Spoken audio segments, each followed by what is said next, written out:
What happens next is not my fault. Oh my God. We have a brand new game. I was trying to contain myself. Oh my. Let's go option one, not safe. These are insane. And Brandon keep killing it.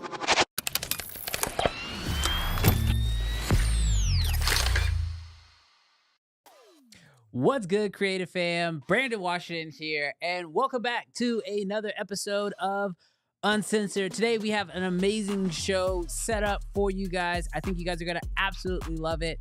You guys saw the title and the thumbnail. There's some crazy stuff happening in the world of cameras right now, but I'm excited to talk about it with one of my favorite people to geek out about cameras with, but also the amazing co-host of this show, Mr. Jarrell Peak. What's up, Creative Fam? What's up, Brandon?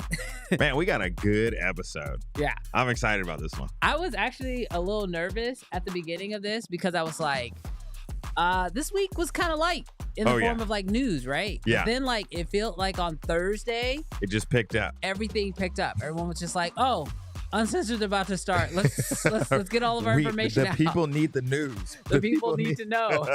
There's a lot of stuff going on. So super excited about today's episode. Yeah.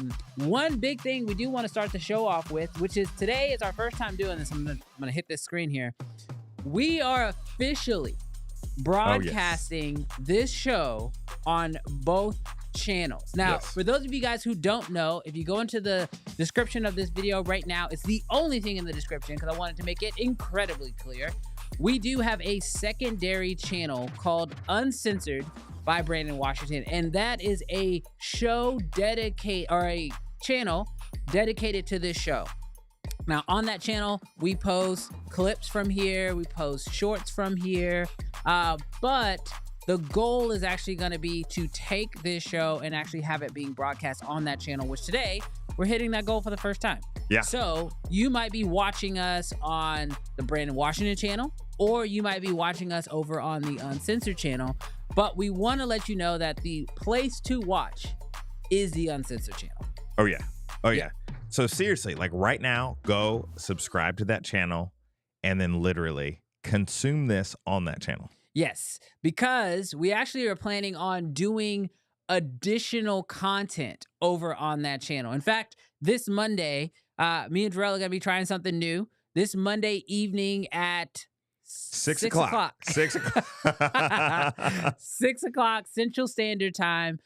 We're going to be going live over on the Uncensored channel.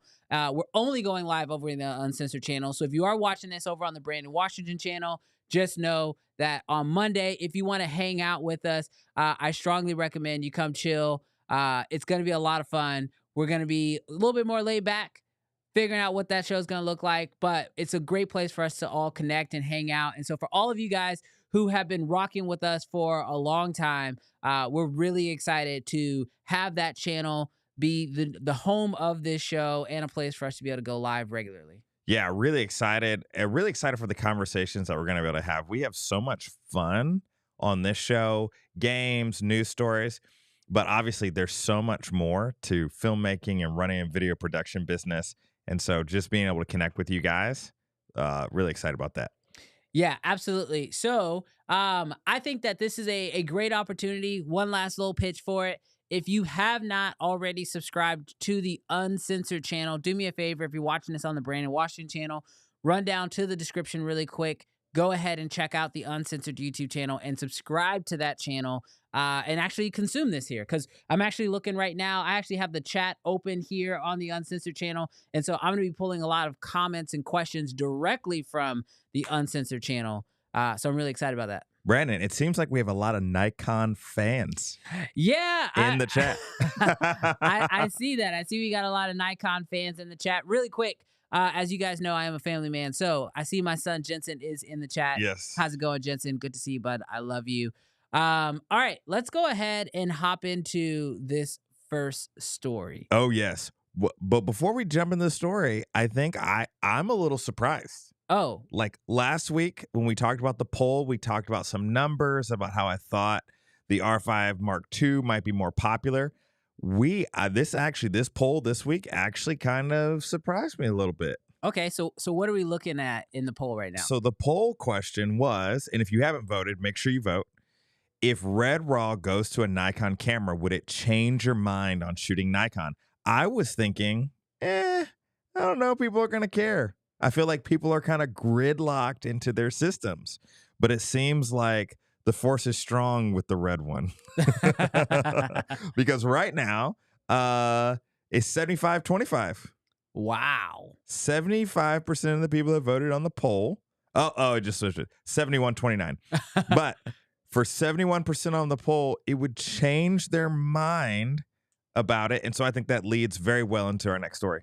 Yeah, absolutely. And as we get ready to hop into this next story, I just want to quickly shout out everyone who is rocking with us right now. Let's go ahead and bring up some quick comments before we hop into the story because it's going to be a good one. But I noticed that we had Charles in here. He said, bro, if the Z8 can use R3D, I'm buying it in a heartbeat. Look, I don't think people truly understand how desired R3D RAW is between the color science and the actual RAW workflow. But there's such a huge barrier of entry with the price, which we're going to get into here in just a second. So I thought that was, I think that was actually really dope. He actually commented back and he says, actually, my buy too. We had another question that came in real quick. It says, Brandon, how did you find the dynamic range on the Z6iii? Be fair. Fair for the price? Great. Oh, yeah. Absolutely great. Yeah. But if we could get 16-bit RAW. Oh, my gosh. Oh, gosh. I don't want to put you on the spot. Do you remember what they're saying? Number? No. Is it 13? I don't remember. I can't remember off the top of my head. Want to shout out DM Colorist. Hey, I made it today. Welcome. Yes, welcome to the show. We're so happy to have you. We honestly believe the best way to consume this show is live. So if you can tune in live, we're going to have a blast every single time. Mr. Scott in the chat as well. He says, I think Nikon is going to benefit a ton from Red. Yeah, we're about to hop into that story. And I think this is going to be a big one here. Even Mr. Camera Junkie, shout out. Good to see you again, brother. He says Nikon is going to be the gateway to Red. I absolutely agree with you so much. So let's go ahead and hop into our first story today because I think this story here is absolutely going to ruffle some feathers. Oh, yeah. I think it's going to ruffle some feathers. Drew, I'll let you kick it off. All right. So really cool on Petapixel. They are reporting some of the comments from the CEO of Nikon. And it says this, the Nikon's president believes Red's acquisition will increase the market share of Nikon, which makes sense because we actually see the breakdown of the market share. Canon actually dropped from this year to last year. They were a little bit higher, but Sony's been coming up. But the crazy thing is Nikon's share doubled from the year previous, which is really exciting for Nikon. Yeah. And so with that being said, one of the things that in the article that he shared that gave us a little bit more something to be excited about, because obviously they make business moves, they make money moves, and they're hoping to gain in market share. But it's this comment right here that gives us maybe a little insight into the future. And it says, in an interview with Nippon, Nikon's president, that guy reiterated the company's plan to improve its video technology and pointed towards the potential to increase Nikon's market share among video users and the industry at large by leveraging the technology it acquired from Red. Now, that leveraging technology it acquired sounds like we might get a little something. Yeah, so I read the entire article, and he actually did specifically speak on. Now, he was very clear to say that this is going to take time. Yeah. Right. But what I thought was really interesting was that one of the leverages that he did speak on was possibly bringing, and they're working on trying to figure out how to bring that 16-bit RAW R3D to a current Nikon camera. Now, we know that I think there's no way that future cameras won't include some hybrid technology information shared between Nikon and Red. I mean, that's the reason why you do an acquisition like this, right? For future cameras. But what I found incredibly interesting about this story was that it wasn't just about future cameras, although there were some points on future cameras, but it was also how can we improve our current cameras, which as somebody who, shoots on Z8, also obviously shoot on Red as well, it was really interesting to see that, like, okay, this acquisition will benefit future systems, but it can also benefit the systems that are already in existence. Oh, yeah. Yeah, no. And I think it's like, for me, I'm just like, this camera, like with the Red RAW coming to a Nikon, like, I already look at the Z8 as a phenomenal camera. I think it punches well above its weight class when it comes to, what it can actually do. But man, to see like the possibility of that coming with R3D RAW. Now, granted, my biggest caveat / concern with this is, what does this do to the Red cameras? Because I'll be honest with you, and maybe I should work on a video for this, but like, if you look at the Z8, which is an 8K full frame, currently shoots RAW, right? Currently shoots ProRes RAW internal, H.265, obviously a phenomenal photography camera as well. You take that camera and you give it R3D. and you give it R3D RAW. Like, what are we doing now? Yeah. Like I literally start thinking, okay, are now we coming for Komodo? Are we coming for Komodo? Yeah. Where does the Komodo live? Now, granted, Komodo has its own spot in productions, right? But like, I mean, it's got the global shutter, it's got Genlock, it's got everything we need, especially for virtual productions, like using it on like big Hollywood sets. But I really do feel like those like in between semi big budgets, but really still sitting in like the more B2B, more videographer freelancers, the Z8 really could overtake the Komodo as far as use case for a lot of people, especially if they introduce R3D RAW. Now, we don't know what flavor we're talking about right now, right? Yeah. We don't know if it's HQ, MQ, LQ, or ELQ. And I'm sure a lot of that will have to do with like processing ability of the actual Z8, because that system's done. Yeah, they're not going to chip. If the chip can handle it. If the chip can handle it. Overheating, yeah. Right. But I think it is two totally different users, but at the same time, like it starts to become very, I hate to make this comparison, but it starts to become very Sony-like, where there's like almost maybe too much overlap. And I think for some people, they'll get a little confused. Yeah. But I think the price is the other big win here, I think, potentially for Nikon. Because if you start talking about like Z8 pricing, but you're getting R3D RAW, that could be huge. I think Red has already kind of, and maybe not even on purpose, but already kind of positioned themselves. Because when the Komodo came out at, what was it, like 6,000? The original? Yeah, 6,000. When they did the reiteration of the Komodo X and bumping it up to 10K, now, here's the cool part with the Z8 or even the Z9. You're now sitting at the original, or even less than the original Komodo's original price point. And so I do see some potential, just because you would buy a Z8 doesn't mean you'd buy a Komodo X, but maybe in buying a Z8 and realizing the benefit of Red RAW, maybe then you step up because it's now in the ecosystem to the Komodo X. So I think that there very much is if they made the Komodo X for $5,000, $6,000, I'd be like, no, what are you doing? Don't give it Red RAW. Like people, you're gonna like cannibalize. But with the Komodo X stepping up to $10,000, and it's not even 10,000 really. You know? So it's clearly more than that. Yeah. But I think when you obviously like with the Komodo X, there's so many other benefits. Like it's almost like the Komodo X is like a starting point for high end, and then kind of goes up from there. And I feel like the Z8 is kind of like the end point for like the well, I guess they technically got the Z9, but for video, I think Z9, Z8 so similar that most video shooters primarily can go for the Z8 and be totally happy with it.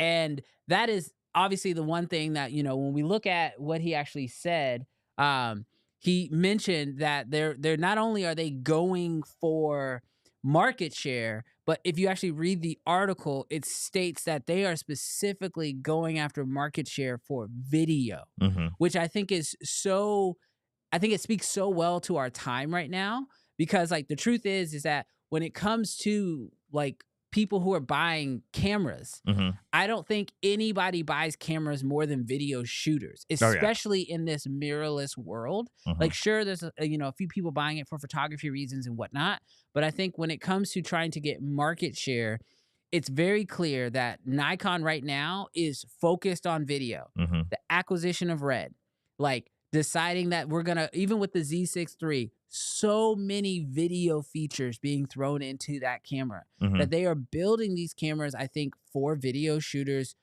first. Photographers, they kind of already got that locked down, so it's like photography like kind of second, but more so probably adjacent. And it's like we now have a chance to really take over the market, and if they can figure out a way to help that marriage with Red boost them to the next stratosphere, when we look at that chart again in, maybe 2025, 2026, I think you're going to see Nikon making a huge game up and kind of maybe taking over more slices of that pie. Yeah, absolutely. Because I literally just think, like what does a company have to do to literally move the needle?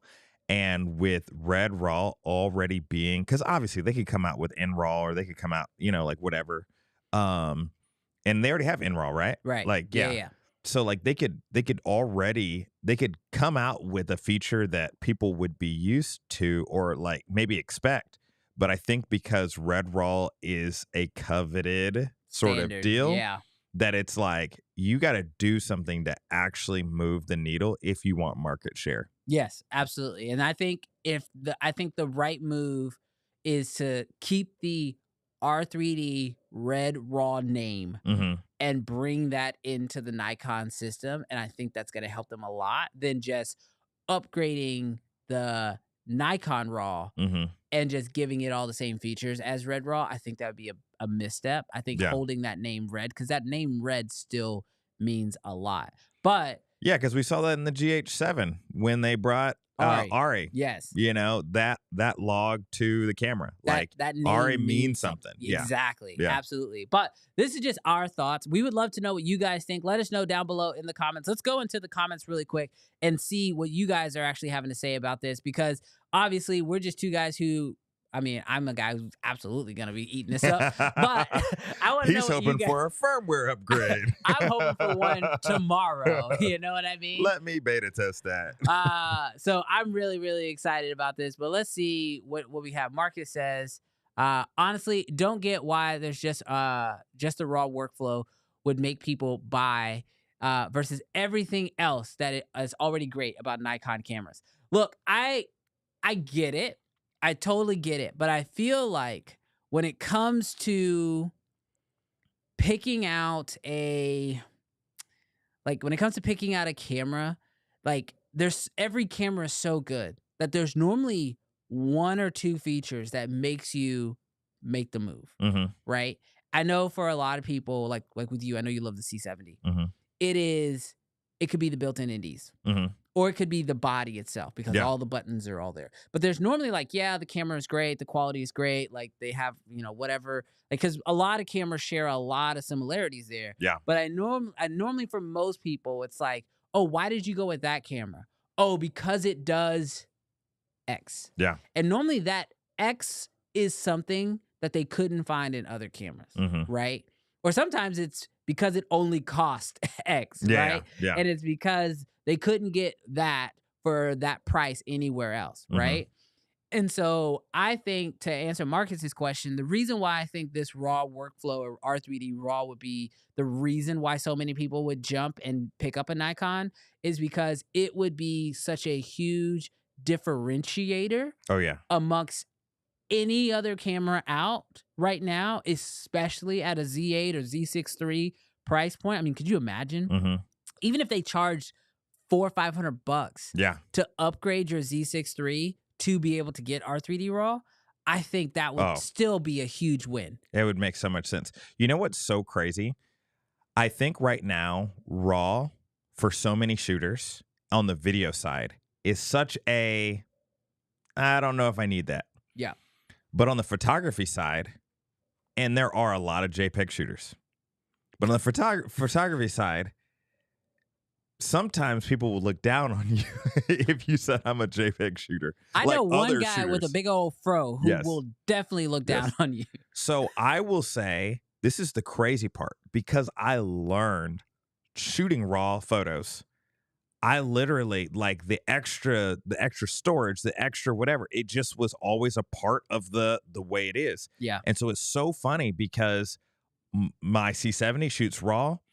I looked at the data rates and I'm just like, oh, I don't know if I want to do this. And I actually shot it RAW on a shoot, I don't know, about a week ago. And it saved me. It genuinely saved me. And I thought to myself, why in the world, when it comes to photography, that I'm like RAW or die? Yeah. Why on the video side am I just like whining about the storage space? Obviously, it costs money and all that sort of stuff. I think that eventually cameras will get to a point where RAW is going to be the standard, because the way that you're going to be able to color grade, white balance, the way that you're going to be able to fix your magenta tint, all that sort of stuff, it's going to be a no-brainer. But it is going to take a little bit to transition the entire market.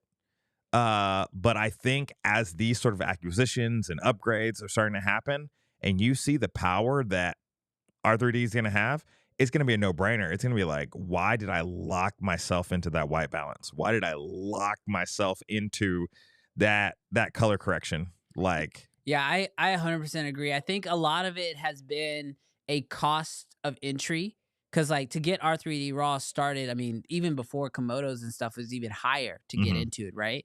But now that you can explore those RAW workflow, and with R3D specifically, because it is so well received across all editors, like whether you are in DaVinci, which if you want Blackmagic RAW, you have to use DaVinci, right? Or there's sort of a workflow with Premiere. Or if you want to use, ARRI RAW, like that's a really tough RAW to work with. Like there's other RAWs that do exist. Even Nikon's current in RAW doesn't work in Final Cut, but Red RAW does. Yeah. So with Red RAW being so universal and so easy to work with across multiple different platforms, I think that like that's something that people will ultimately come to love. And I love your example of the JPEG versus RAW with photography. I don't know if you've ever, like, I know when a lot of people get into photography, one of the first things they go do is they buy a bunch of presets, right? And I don't know if you've ever tried to apply a preset to a JPEG photo, but it is the worst experience you could possibly have. I think that even the idea of going from RAW video and applying LUTs that have been created for RAW, I think people will be like, oh, this is how LUTs can work. And I still have so much room, because I can't tell you how many times, especially when I was early on, I would apply a LUT and I'd be like, my photo or my video does not look like your video. Yeah. And a lot of times it came down to either I slightly missed exposure or I slightly missed my white balance. And when you miss white balance, every color is now different. But when you can go in post and just slide it, changes a lot. Oh, yeah. I'll say it for me. I can't speak for everybody, but I can say for me, it changed a lot. Dude, even like, and this is the crazy part with 16-bit, the difference between 8-bit and 10-bit is mind-blowing when you're color grading. The difference between 10 and 12 is insane. That's one of the main reasons why I shot RAW on the C70, going up to 12-bit. But 12-bit to 16-bit, this isn't like it's stepping up by 2 bits. It's like, I don't know if it's an exponential thing, but we're like literally talking about millions to billions to trillions of colors that you're able to manipulate. So 16 bits, like what it's going to open up to you is going to be insane. Yeah, absolutely. And I'm going to go ahead and bring up this super chat that just came through because I absolutely love this one here. He says, I think Nikon improving its dynamic range log curve and making H.265 422 instead of 420 will really move the needle. And you know what? That's the other thing that's so interesting about this article. So for those of you guys who are just tuning in, we're talking about this article from Petapixel that came in, and it talked about how Nikon is going to be introducing elements from Red into future cameras, but also their existing cameras. And they didn't just say R3D RAW, although that's the part that I'm really most excited about. Speculating. Hoping. Optimistic. Very optimistic, but I'm hoping that it's coming. But the one that really also got me was they said they want to introduce Red's color science too, which I believe that like Red, even if you're not like when you just get an image straight out of the camera on a Red, if it applies Red's, internal LUT, it already looks so good. Like so little has to be done to it. And like for me, even if you are someone who doesn't want to do a bunch of color grading, you don't want to go through the Red workflow, the Red RAW workflow, even just having Red's color science in these Nikon cameras for the video side of things, I think it's going to improve it. Because the truth is like, I really love the skin tones and the colors that I already get out of these Nikon cameras. And so if you can tweak it a little bit and add in some of Red's stuff, oh my goodness. Like there's never like, I don't think I've ever, like every time I shoot on my Red, there have been times where I got to go do a job and we're shooting on the Red. I'm like, oh my gosh, this is so much work. We're setting it up, blah, blah, blah. But then when you get the shot off of your Red, you're like, oh, worth it. Worth it. It looks beautiful, right? Yeah. If we can get that in something like a Z8, a Z6iii, Z9, oh man, gonna be, I think, a huge game changer to what is possible coming from the Nikon system. So let's go back to the poll really quick. Dude. Where are we at? Here's the crazy piece. You have now literally 75%. I think you might have convinced some people, Brandon. 75% of the people that are in the chat right now think that if Red RAW goes to Nikon, it will literally change their mind on shooting on Nikon. You know what I'm willing to bet? I'm willing to bet that some of the 25 who did not vote that way, they already have a great feeling about Nikon. So they're like, it won't change my mind because I already think they're great. So 100%. So 100%. I'm skewing the results ever so slightly. Oh man, this is going to be, I think this is going to be absolutely insane if they are able to pull this off. I think it would change a lot of stuff for me personally. I mean, even just the idea of knowing that like, if you're shooting on a, let's say you do decide to invest in a Komodo X and you're in love with that camera, you absolutely want to shoot more with that camera, but you're in a situation where you need a second camera. Your options are really buy another Red if you want it to match perfectly. Yeah. Or have the same workflow, or you have to rent something, right? Well, whether you're going to buy or rent, if the option then becomes, oh, I could pick up a Z8 as a secondary B camera. And because it has the same color science and it has the same raw workflow, I mean, I just feel like that opens up so many opportunities. Well, we said it a little bit before. We just kind of briefly mentioned it. Thank you, Panasonic, for opening up the door. Not, as far as I know, Panasonic and ARRI aren't like business partners necessarily. Like they're not owned by the same people. But thank you for literally paving a pathway of seeing how important it can be to carry another professional camera's profile within your camera. You literally opened up the door to say, video shooters, this might move the needle. People may want this. And so it might give Nikon some inspiration. Yeah. Especially since they're owned by Red. Or Nikon owns Red, right? To put it in their cameras. So yes, people want it. Now, DM Colorist here says that RAW is not 100% necessary, but you need the color science and log that gets you the most out of the sensor, and that is where I'm super excited about that. Scott even kind of like echoes him here. He says there's work to be done with Nikon's color and log curve. And I feel like that's where we're going to see so much like improvement. Like this partnership I'm biased. I'm gonna say it. Like, I am biased, but I am super pumped to be able to see what this partnership brings. And the thing about this article and the reason why I want to talk about it today was it's not just future. Yeah. Like, future is great. And like, I know that they're going to come out with some great stuff in the future. Yeah. But to know that we can start to see possibly some of those improvements on systems that we're already running today, it's almost like investing in a stock, and like you can see that stock is going to improve. Like, there are signs that stock is going to go up. Now, obviously, you're excited about the Z8. I just want to say I'm also convincing a few people. Marcus says that he's getting convinced. I'm buying a Z8 right now. So, obviously, you would be excited if it was coming to the Z8. Yes. The real question is, if it came to the Z9, which is their flagship, would you be disappointed? So, I don't know if I would necessarily be disappointed. Yeah. But as someone who has a Z8, it would, like, I feel like for me, that would be a reason to jump from a Z8 up to a Z9. Okay. Alone. Like, that reason alone. Now, granted. You listening, Nikon? Don't do that. Don't make me switch cameras, please. No, but I feel like I would love to see it. I don't think there's any reason why it couldn't be on the Z8. Yeah. But if there was like, oh, heat or oh, battery or oh, process, because the last thing I would want to see them do is cripple the Z8. Like, they put it in there, but the battery life drops down to like 10 minutes, or your card overheats in like, 20 seconds or something crazy. So like, don't do it if it can't be done well. That is a big element for me. But that said, RAW typically isn't it easier? That's what I was about to say. Yeah. RAW is typically easier because the camera is actually doing less processing. Yeah. Now your computer has to be able to keep up, but the camera itself and writing to the card is typically easier.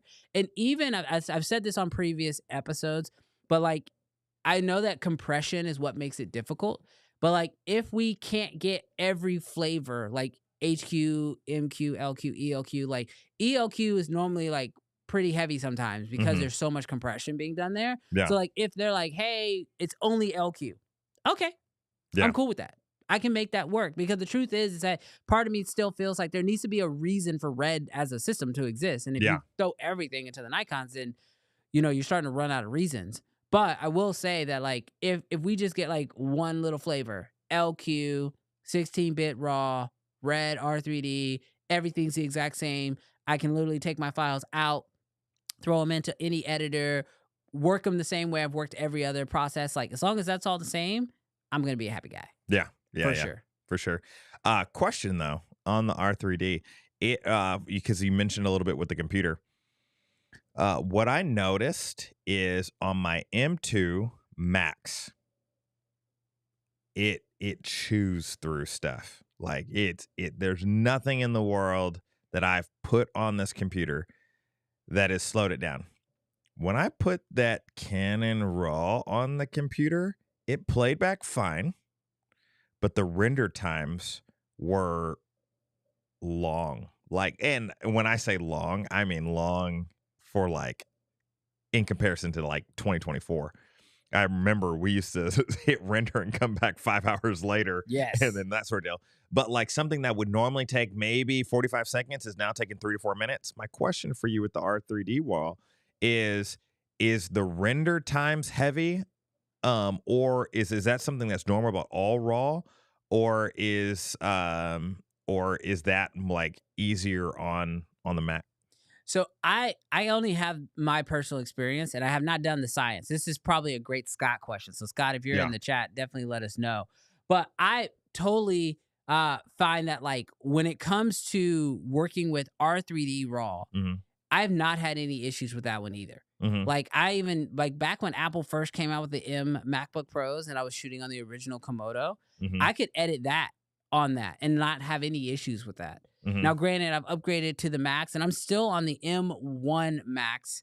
Now, granted, I fully spec'd it out, But like I haven't upgraded to the M2, or they might be on an M3 at this point, Pro, Max, whatever it is. Like I haven't felt the need to upgrade. In fact, doing this live stream is typically more taxing on my computer than editing R3D RAW, which is one funny. computer runs everything. It's very, very interesting.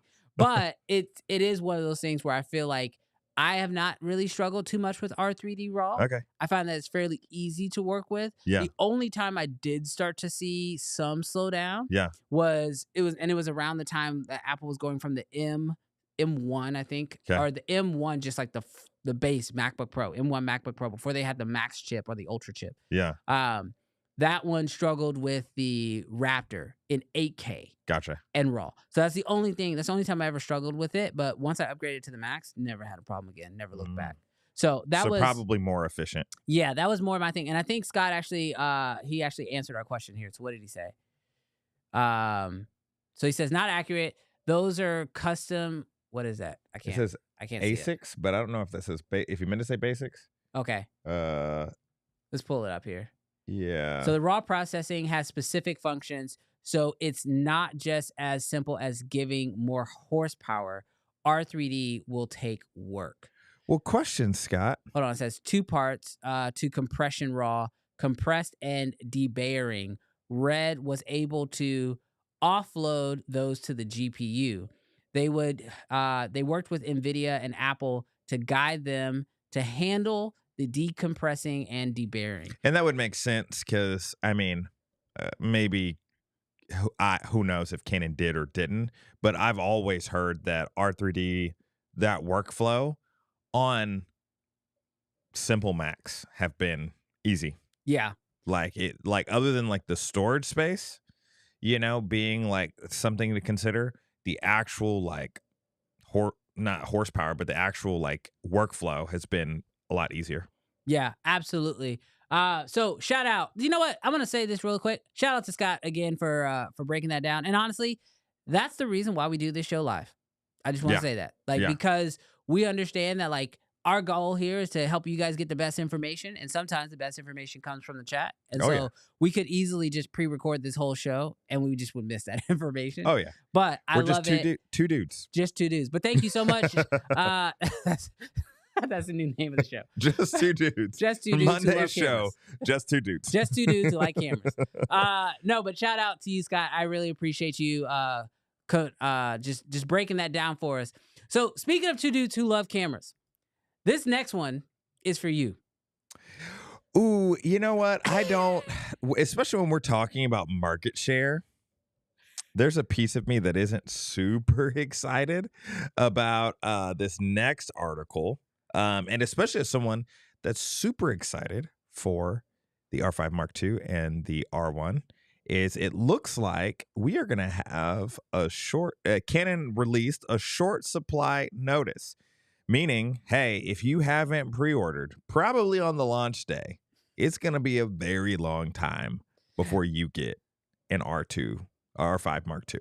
Now, this is being reported from Canon Rumors. So this is where we're getting our source from. But yeah, it looks like perhaps, I mean, I don't really know how this is working out. Like, I don't know if it is just a flat out, they didn't make enough, or they sold more than they thought they were going to sell. Tinfoil hat moment. Okay, here we go. Tinfoil hat moment. I'm going to say that this is a poor marketing strategy.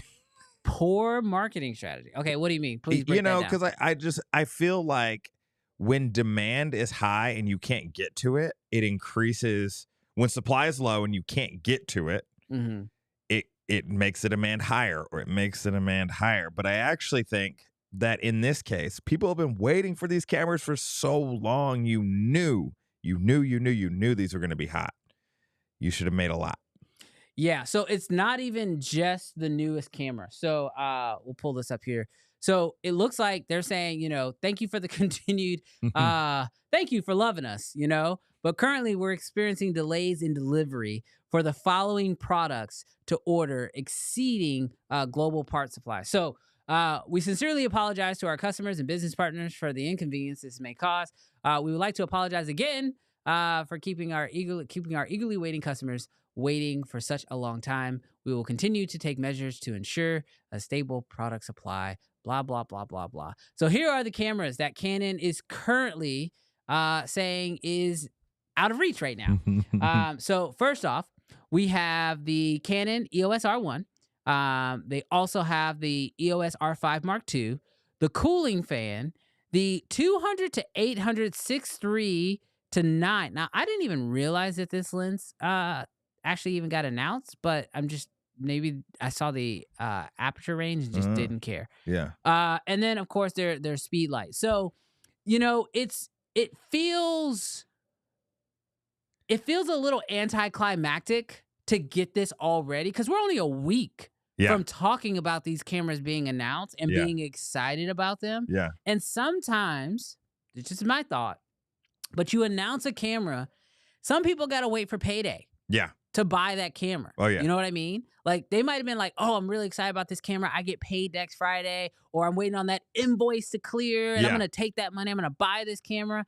And less than a week after you announce the cameras, you have to publicly announce, hey, short supply, guys. I don't know if I can say this. You're going to, though, aren't you? Ain't no pandemic.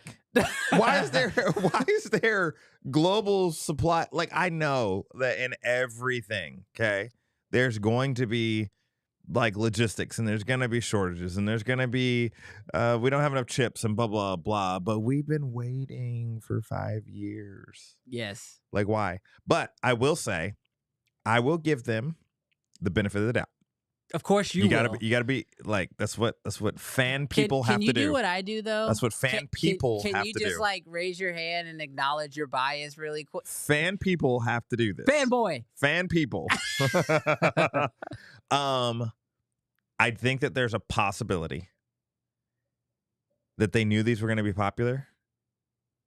They didn't know it was going to be this popular. How? No. I'm just saying, like, let's say they thought, and I'm going to throw out numbers that sound ridiculous because I have no idea what the actual numbers are. So let's just use ridiculous numbers. They knew we're going to sell 1 million units. Obviously, ridiculous number. But then 3 million units came in of orders. That's the only thing that I'm potentially leaving room for, is that maybe they knew it was going to be popular, but not 3 times the popular or 2 times the popularity. Now, do you think there's a chance that they are like, let's say it was instead of 1 million that got sold, it was 1.5. So a bit more than they expected, right? But they're like, "Ooh, let's just put this out there so that way we can sort of get ahead of anyone who gets upset later." Because the back order just becomes worse and worse over time, I would imagine. Oh, yeah. So then it just becomes like, hey, just a heads up, we're already a little behind. So that way they can sort of like garner expectations a little bit here, is my guess. Oh, 100%. You think that's what they were doing? No, I think 100%, because like ultimately at the end of the day, I feel like you could probably make how many ever orders that you can make and have like kind of like a buffer. But then once that buffer is run out and that thing is sold and being sold every single day, I don't know how more likely it is for you to produce 10,000, 15, 20,000 more units per month. The buffer is just going to be what the buffer is going to be. So I think they absolutely needed to get out ahead of it and just say, hey, sorry. Now, I will say, to me personally, not because I expect the R5 to have issues or the R1 to have issues, but because the last one did have issues right out of the gate. Like, to me, I had kind of mentally planned on this is going to be a February, March purchase, maybe January, because I knew, like, this isn't the first time Canon has released a popular camera and it couldn't be bought for months. So, like, just mentally, I prepared. I want to see any of the bugs. I want to see real world people use it. I'm good with waiting. So if you're in the boat with me, cool. But I'm sorry for you if you pre-ordered on Saturday. Like, we might get our cameras at the same time. Okay, so can I Can I share a pet peeve real quick? Yes. I know this is not necessarily where we were going to go with this, but I feel like I just need to say this because it just makes perfect sense here. Okay. So this is a gripe that I have with the entire camera industry. Okay. And I'm saying this at this moment right now because I want this to be clipped up. You hear me, Travis? I want this to be clipped up so that way everybody in the camera industry can know exactly how I feel. And every brand needs to watch this, okay? Yeah. So there is something that happens when most tech products come out, like Apple products, Yeah. right? You have a moment where the product is like, people are speculating about the product for months. Yeah. Dang near know everything. But the company, Apple, doesn't say anything, Yeah. right? They have their dates. Everybody knows. Fall, right? Then Tim Cook and his entire team, they come out on stage Mhm. and they give us a product announcement. And we are all excited. Mm. And they are just hyping this thing up. It does this. It does this. It does. And we're all just like, yes, yes, yes. And then they say, pre-orders start at the end of the week next week, and it'll be shipping a week later. Mhm. And you know, one, okay, that gives me 2 weeks time Mhm. to like, okay, am I going to buy this thing? Let me think about it. Let me figure it out. Okay, I know when the pre-orders are coming. Cool, pre-orders come and you know, okay, I want this thing the day that they ship. Yeah. So you stay up or you do whatever you got to do, wake up early, and you say, I am going to put in my pre-order so that way that the day they say shipping's going to happen, Mhm. I can get the newest iPhone, or I can go into a store on that same day. If I didn't pre-order, I Mhm. can wake up early, go find a Best Buy, go find a Verizon, whatever. I can walk in the store and I can actually buy the phone and I can walk out happy if I'm willing to put in the work. Yeah. My pet peeve with the camera industry is this is not how it is done. Mhm. And it is incredibly frustrating as a creative because there are so many times when a camera gets announced and like they do the first part. They like have a big announcement and like a lot of them now, Sony's done this where they post something. They're like, we're going to announce something on Thursday. Mhm. Canon did the same thing with the R1. They dropped Oh, so yeah. many teases and they're like, we're going to announce something. We're going to announce something. And then they have the big announcement. They get us all excited. And then you just go to B&H, you put in an order and you just put your thumbs in your pocket and you just wait. Yes. And like that process of releasing cameras Mhm. to me is so frustrating. Mhm. Like the only camera brand that I've ever seen that hasn't done this Yeah. is Red. Now, granted, this was underneath their own time. I don't know how it's going to work with Nikon now. Yeah. But like when Red announced the Raptor, or they announced the Komodo X, or they announced the original Komodo, the day they announced it, you could actually put in your order Mm. and you had it just a few weeks later. Mhm. And like for me, I totally feel like that is the issue within the camera space. Mhm. And I think if every brand, I'm talking to you guys now, right now, if you would just announce the camera when you were ready to ship the camera and people could buy it immediately, I 100% believe, I'm looking right down the barrel of the lens right now. I 100% believe that you would sell way more units and people would be way more excited because there have been too many times with pieces of gear Mhm. where I have personally been like, oh, that looks amazing, but I don't put in my order because I don't know when I'm going to get it. And like literally this happened just the other day. Yeah. I put in an order for a set of Blazars 3 months ago. Totally forgot about it. Just was like, I guess I'll get them when I get them. And then I just got a random notification. Oh, they're shipping. And like, part of me was like, oh, okay. Wait, what card did I put that on? You know what I mean? Like, I totally forgot. Like, where's that money coming out of? Like, Yeah. it completely caught me off guard. But like, it was like, yes, I'm excited to finally be getting them. We got some Blazers. But at the same time, I'm like, kind of like not as excited as I was when I originally put in my order. You know Yeah. what I mean? Yeah. And the other thing that I think can hurt these brands, this is my thought, Yeah. is like legitimately right now, since I was originally looking at the Blazars and I put in my order, I have found other lenses that I'm interested in. Yeah. So when these Blazars come in, I'm gonna be like, I'm gonna shoot with them a little bit and be like, do I really want these blazers now? Yeah. Like the excitement, the high is sort of gone. Mhm. So that's just been my little, I don't know, this is my little rant for a minute. Yeah. I want the system of releasing camera gear to just be different, Yeah. better. I don't know if better is the term, but that has been like my biggest gripe. Get rid of these planned shortages or small supply drops. Yes. Like, yeah, absolutely not. Do not put in a pre-order like a Cybertruck and you're waiting for just forever. who knows. Yeah, it's you know. I mean, like, I get that they're probably utilizing that data to know how many orders to buy. Like, they're probably taking the first 3 days worth of orders and being like, all right, factory, crank it up to a 6 or crank it up to a 10 Yeah. or whatever. But like, dude, as somebody who like lives and breathes this stuff and I'm excited, like when I'm excited to buy and I put my credit card down, like Scott says it, like, you want it now. You're right. Like, I want my cameras and I want them now. Like, if I'm giving you thousands of dollars for this thing, Yeah. I kind of want to be able to put my money down and get a camera here pretty soon. And I know I'm part of the problem on this next little vent, but like having creators make a bunch of videos so you know the products are out there, that the product is done, it's in creators' hands, these big launches, like, and then we can't get it for months. Yeah, It's tough. it is. I mean, it is like it's their marketing strategy and they're trying to build hype and they're trying to build excitement.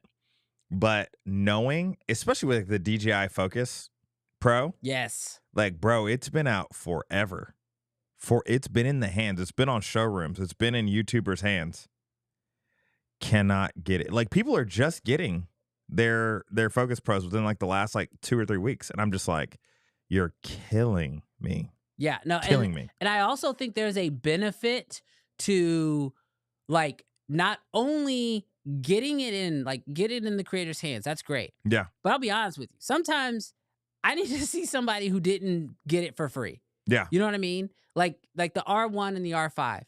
Like, great cameras. I think they're going to be phenomenal. Yeah. But I want to see it in the hands of somebody who bought it themselves. It's still a question mark. Yeah, Like, it's there's a still lot like of stuff that's a question mark. Yeah. Like, Because even it was at your event in Phoenix. Yep. You know, and they had everyone said, I had this camera for 3 hours, 2 hours. Yeah. Like, and it's just kind of like, ugh. So none of it was, at least from what I could tell, was under proper lighting, or none of it was like because of like marketing material. Like, nobody has NDs on it. Yeah. You know, it's all just like, just straight up the best that you can do with what they've given you. And some of them got creative. Like, I think Jared, he like took it outside to check the rolling shutter and that sort of stuff, that it looked like, hey, that wasn't in the building or whatever, that they were shooting it in the gym.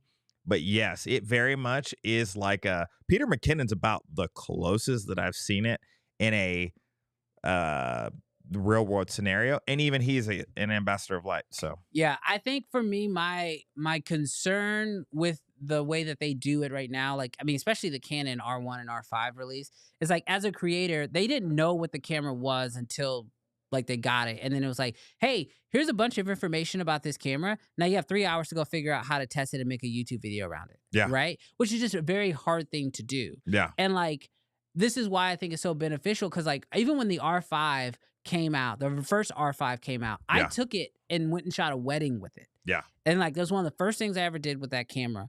And I don't shoot a lot of weddings, but I wanted to take it and shoot this wedding with it. And I learned so much about the camera, how to handle the overheating. Don't shoot in all eyes, shoot in IPB. Like, so many little things I learned about how to make, and this was all before the software update that fixed the overheating issue. Yeah. Right? So like, you learn so much more when you actually can take the camera out and use it in a real world environment versus just like a testing environment. And that's what's missing from purchases and from reviews when, you know, and I know I'm a creator too, and I get gear and I review it, but like, I understand that like there's two parts, I think, to a review. There is like, okay, what is the product? And then how did somebody actually use it? Yeah. And like, even with my reviews, I'll try to do that, but sometimes the brands don't give you that much flexibility to be able to do something like that. So I would just love to see something like that where brand releases the product. They tell you pre-orders start in 2 weeks. You pre-order it, and if you're there on day one for pre-order, you know you're getting a unit when they actually launch, which might be a week or two later. Yeah. But there's dates assigned to it. You know what I mean? Yeah, because I don't even think we have official dates on the R5. We have the expected August. Yeah. And it's like, wow, that feels very anticlimactic. Yes. So I think that'll help them out a lot. I absolutely do. All right. So speaking of Canon, let's go ahead and hop into this next news story. Absolutely. Because I think this is one that, might help some people. It gives us more information than we originally had. Yeah, if you're on the nerdy side of things, then you're excited about this. So yesterday, had the opportunity to go through the manual for the Canon R5 Mark II. And before you get off the stream, because you're like, manual, it does give us some interesting features and specifications of some of the things that the camera is going to be capable of doing. And so one of the things that was most interesting is in last week, we talked about you had 2 red flags in a camera, 2 deal breakers, battery life and overheating. And we kind of get an idea through this chart of what our battery life is going to look like. And we don't know quite yet, when that overheating is going to happen. Is it going to happen at 30 minutes, 50 minutes, 2 hours, 4 hours? Is it not going to overheat? But we do get an idea of their temperature that they tested it in for their run times for their batteries. And if you live in Houston, we have a problem. Yeah, I will say this chart was a little confusing at first, but I was able to go in and sort of make my own little version of it. So I changed up the chart a little bit, but this is all the same information. And so what this tells us basically is what they approximate the runtime of this R5. And it feels like they got better. Yeah. Right? It feels like it got much better from the original one. But it's the temperatures that really kind of caught me off guard, where they're actually testing these cameras at around 73 degrees Fahrenheit. Now, granted, if you live in Houston and it drops to 73, and I'm saying dropped to 73, people are probably going to be putting on jackets. There's a hurricane coming. Yeah. Oh, there might be a hurricane coming.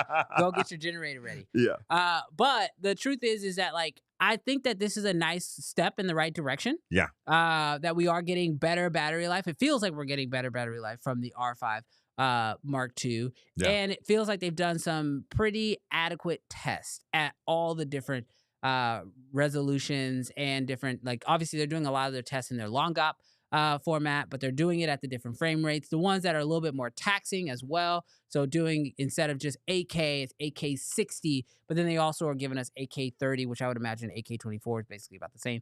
So it feels like we're in a pretty stable spot. Yeah.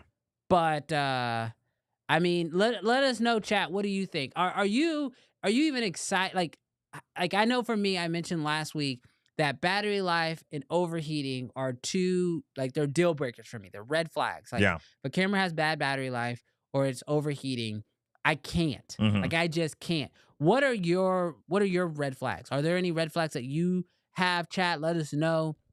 But Jarrell, what are yours? Yeah. So when I think about it, that's continual operation. That is 50 minutes of recording and letting it run for 50 minutes. And while I definitely do have projects that I do long recordings for, most of the time when I do real estate or I'm doing, highlight or event recaps and that sort of deal, I'm not running for 50 minutes straight in 8K light raw. And so I think that that's a great number for continuous use because ultimately it's going to last quite a bit. Now, Canon's obviously always going to be limited with their LP batteries. It's a new battery that they're coming out for the R5 Mark II, but you'll be able to use your older Canon LP batteries. But the reality is because they're giving us that ability to use batteries from the 5D Mark II days. That's kind of wild, right? Which it's such that form factor. Genuinely speaking, until you step up to the R3 1DX R1, you only have so much space for battery life. Yeah. Like, we're not going to see, unless something crazy happens, science, we're not going to see 5-hour battery, 10-hour battery life off of the same form factor. Yeah. So No, I until agree they with make that. the battery bigger, like, I'm happy with it because, like, ultimately, you know, you carry, if you are shooting continuous shooting, you know, carry 8 batteries with you, $80 a pop. It's a lot, but the camera's a lot. Yeah. So Yeah, I mean, I understand the benefit of being able to let the older batteries work because they are basically honoring the loyalty of being a Canon shooter for a long time. I mhm. mean, you probably invested in 2 batteries with your first Canon camera, and then by the time you get to your second one, you bought 4 more. So now you're sitting with 6. Every time you buy a camera, they give you another one. Like they're trying to honor that system, but I even think like we saw it with the R5 Mark 1 that they gave us like there was a new battery that came out with that system, which before with the original R was a different battery. So like they are trying to improve what the batteries can do. Yeah. But I think you're right. I think they will be consistently limited a little bit. Now, here's But the crazy part with the batteries. I don't use it for video because the video features in the R6, like, they limit you if you don't use the new Canon battery or now the old Canon battery. But I will use my 5D Mark III batteries for photos. yeah, And so it's like honestly, I'm thankful, Canon. I'm thankful. Fan people. fanboy. Fan people. Fanboy. But let's see. Let's go to the chat really quick. What are y'all's red flags? Marcus says a horrible menu system and no customizable buttons. If we are talking hybrids, you know, I think as far as like red flags, I think menu systems, they are, I won't say it's a red flag for me, Mhm. but it is a massive green flag if your menus are easy. Yeah. But I have found, this might just be me, and it might because of the photography video, but most hybrid systems, their menus are just not that easy. Yeah. Like when I think about the easiest menus on any camera I've ever used, it is Blackmagic and Yeah. Red, Yeah. right? Like those are like the 2, but they don't have to worry about any of the photography stuff, Mhm. which makes it half of the And ecosystem. isn't Blackmagic like even like in orders of magnitude better? It is very easy to Yeah. use. Now I will say it's not a cinema thing though. Yeah. Because even on the R5C, which literally you turn the camera on and off to switch back and forth between photography and video, Mhm. when you got into the video side and it was the cinema menus, they were not that simple.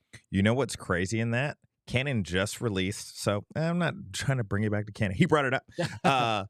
Canon just released a week or 2 ago a firmware upgrade. Here's the crazy part, bro. On the R5C, the kind of what Marcus was talking about, the buttons, like the scroll wheels and some of the buttons didn't work when you switched it into the cinema menu. It worked when you were in the photo side, like the scroll wheel in the back that controls the iris. Yeah.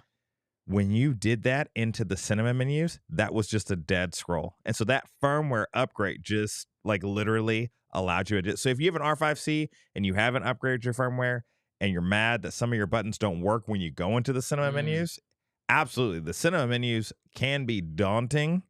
And when the buttons don't work, it's like, it's wild. Yeah. So I think that that's an absolute huge red flag. You know, if you have a menu that's impossible to get through, that can be a red flag.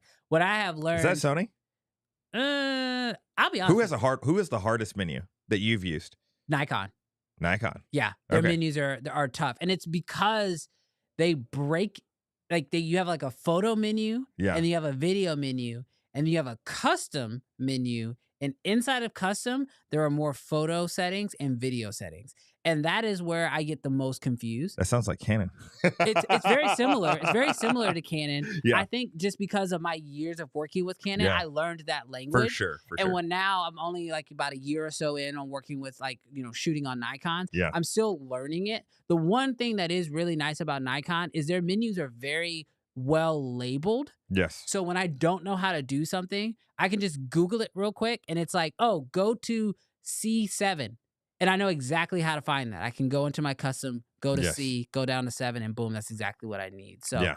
it is, that part of it does make it easier. But I will say that Canon, Sony, and Nikon menus, as far as I'm concerned, are equally difficult. But it just becomes learning that language. And what becomes hard is if you learn one really well, Oh yeah. if you try to use the other one, it's completely different. Dude, not that they chose to, might be too much a sidetrack. Not that Nikon said, I want to see what Canon's doing, I want to do the opposite, but it feels like it. Like even the way that the lens rotates on the camera, you're like, it takes so much within me to literally even just operate your camera. Yes. So I agree with you 100%. If you learn Canon, it is almost going to hurt you to switch to Nikon. Yeah. And apparently I'm not the only one who feels this way. Scott also agrees. He said, yep, Nikon menus need a lot of work. And that's, I hope we can get to that place. I hope we can get to that place, but I understand like the thing, because obviously I've worked with Nikon before and I've spoken with them, and there's just like a lineage within a lot of these brands, but Nikon specifically mentioned that there's like a lineage within them, which makes it hard to make full sweeping changes. Like we saw Sony do it one time. Yeah. Like when the A7S III came out, it had a fully different menu system than what we had been used to on Sony, and caught everybody off guard, took people time, and now all the new ones are now having that. But that's a huge swing. Yeah. You know what I mean? For a brand to make. So hopefully here pretty soon we'll see easier menus. But Marcus, I love that. That is absolutely a huge red flag. And if it has good menus, for me, that's a big green flag, because I do not want to be dealing with menus trying to get my shot. Yeah, absolutely. All right, before we go into the next story, I actually think I want to do a little bit of a detour, because I think it's a good time to play the game. Okay. Yeah. So we had a conversation this week, and we were just talking about all the cameras that have come out, right? We're about halfway through the year, a little over halfway through the year, and it has been a very busy year when it comes to cameras getting released. We also feel like everyone is kind of like fighting really hard right now to release their best stuff. I feel like prices have been really good, whether that's from Blackmagic dropping prices on existing cameras, Nikon coming out with the Z6iii, even Canon, who has been quiet for a lot this year, finally speaking up in different places, right? Yeah. Like we've got the C400, we've got the R5 II, and we've got the R1. But the question came up is like, there's a lot of existing cameras on the market that are very, very good. And because there's so many good cameras on the market, the question became, what does the used market look like? So, Jarrell, I'll let you sort of like set up the premise of what we're going to do here, because I personally think that, I think it's going to be a lot of fun. I think I can run it. Let me see. I'm probably going to hit the wrong one. I totally hit the wrong one. Let's see. Nope, that's the wrong one. All right, let's go back. Let's reverse.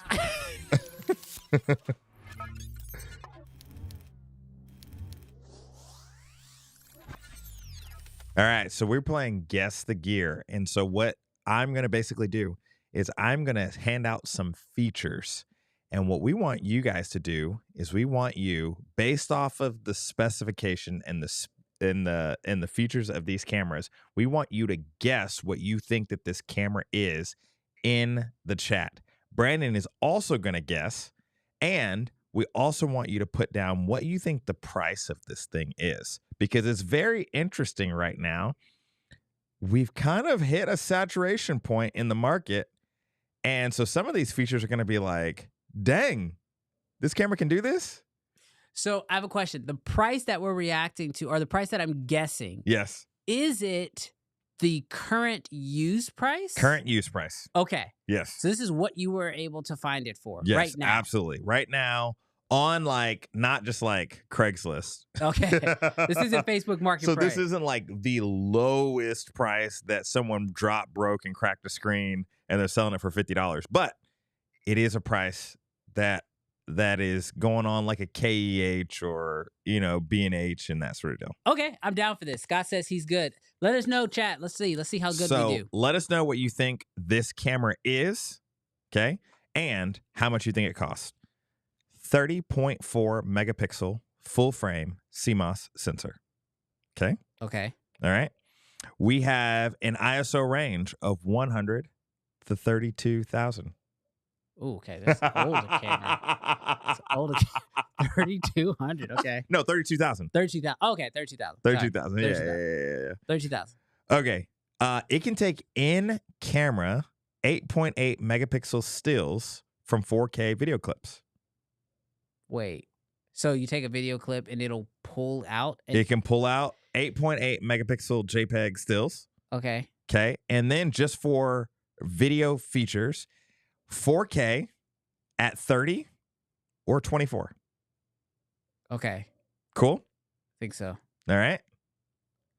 If you had to guess what camera this is and its approximate value. One more time. 30.4 megapixel, full frame, CMOS sensor. 100, the ISO range is 100 to 32,000. Okay.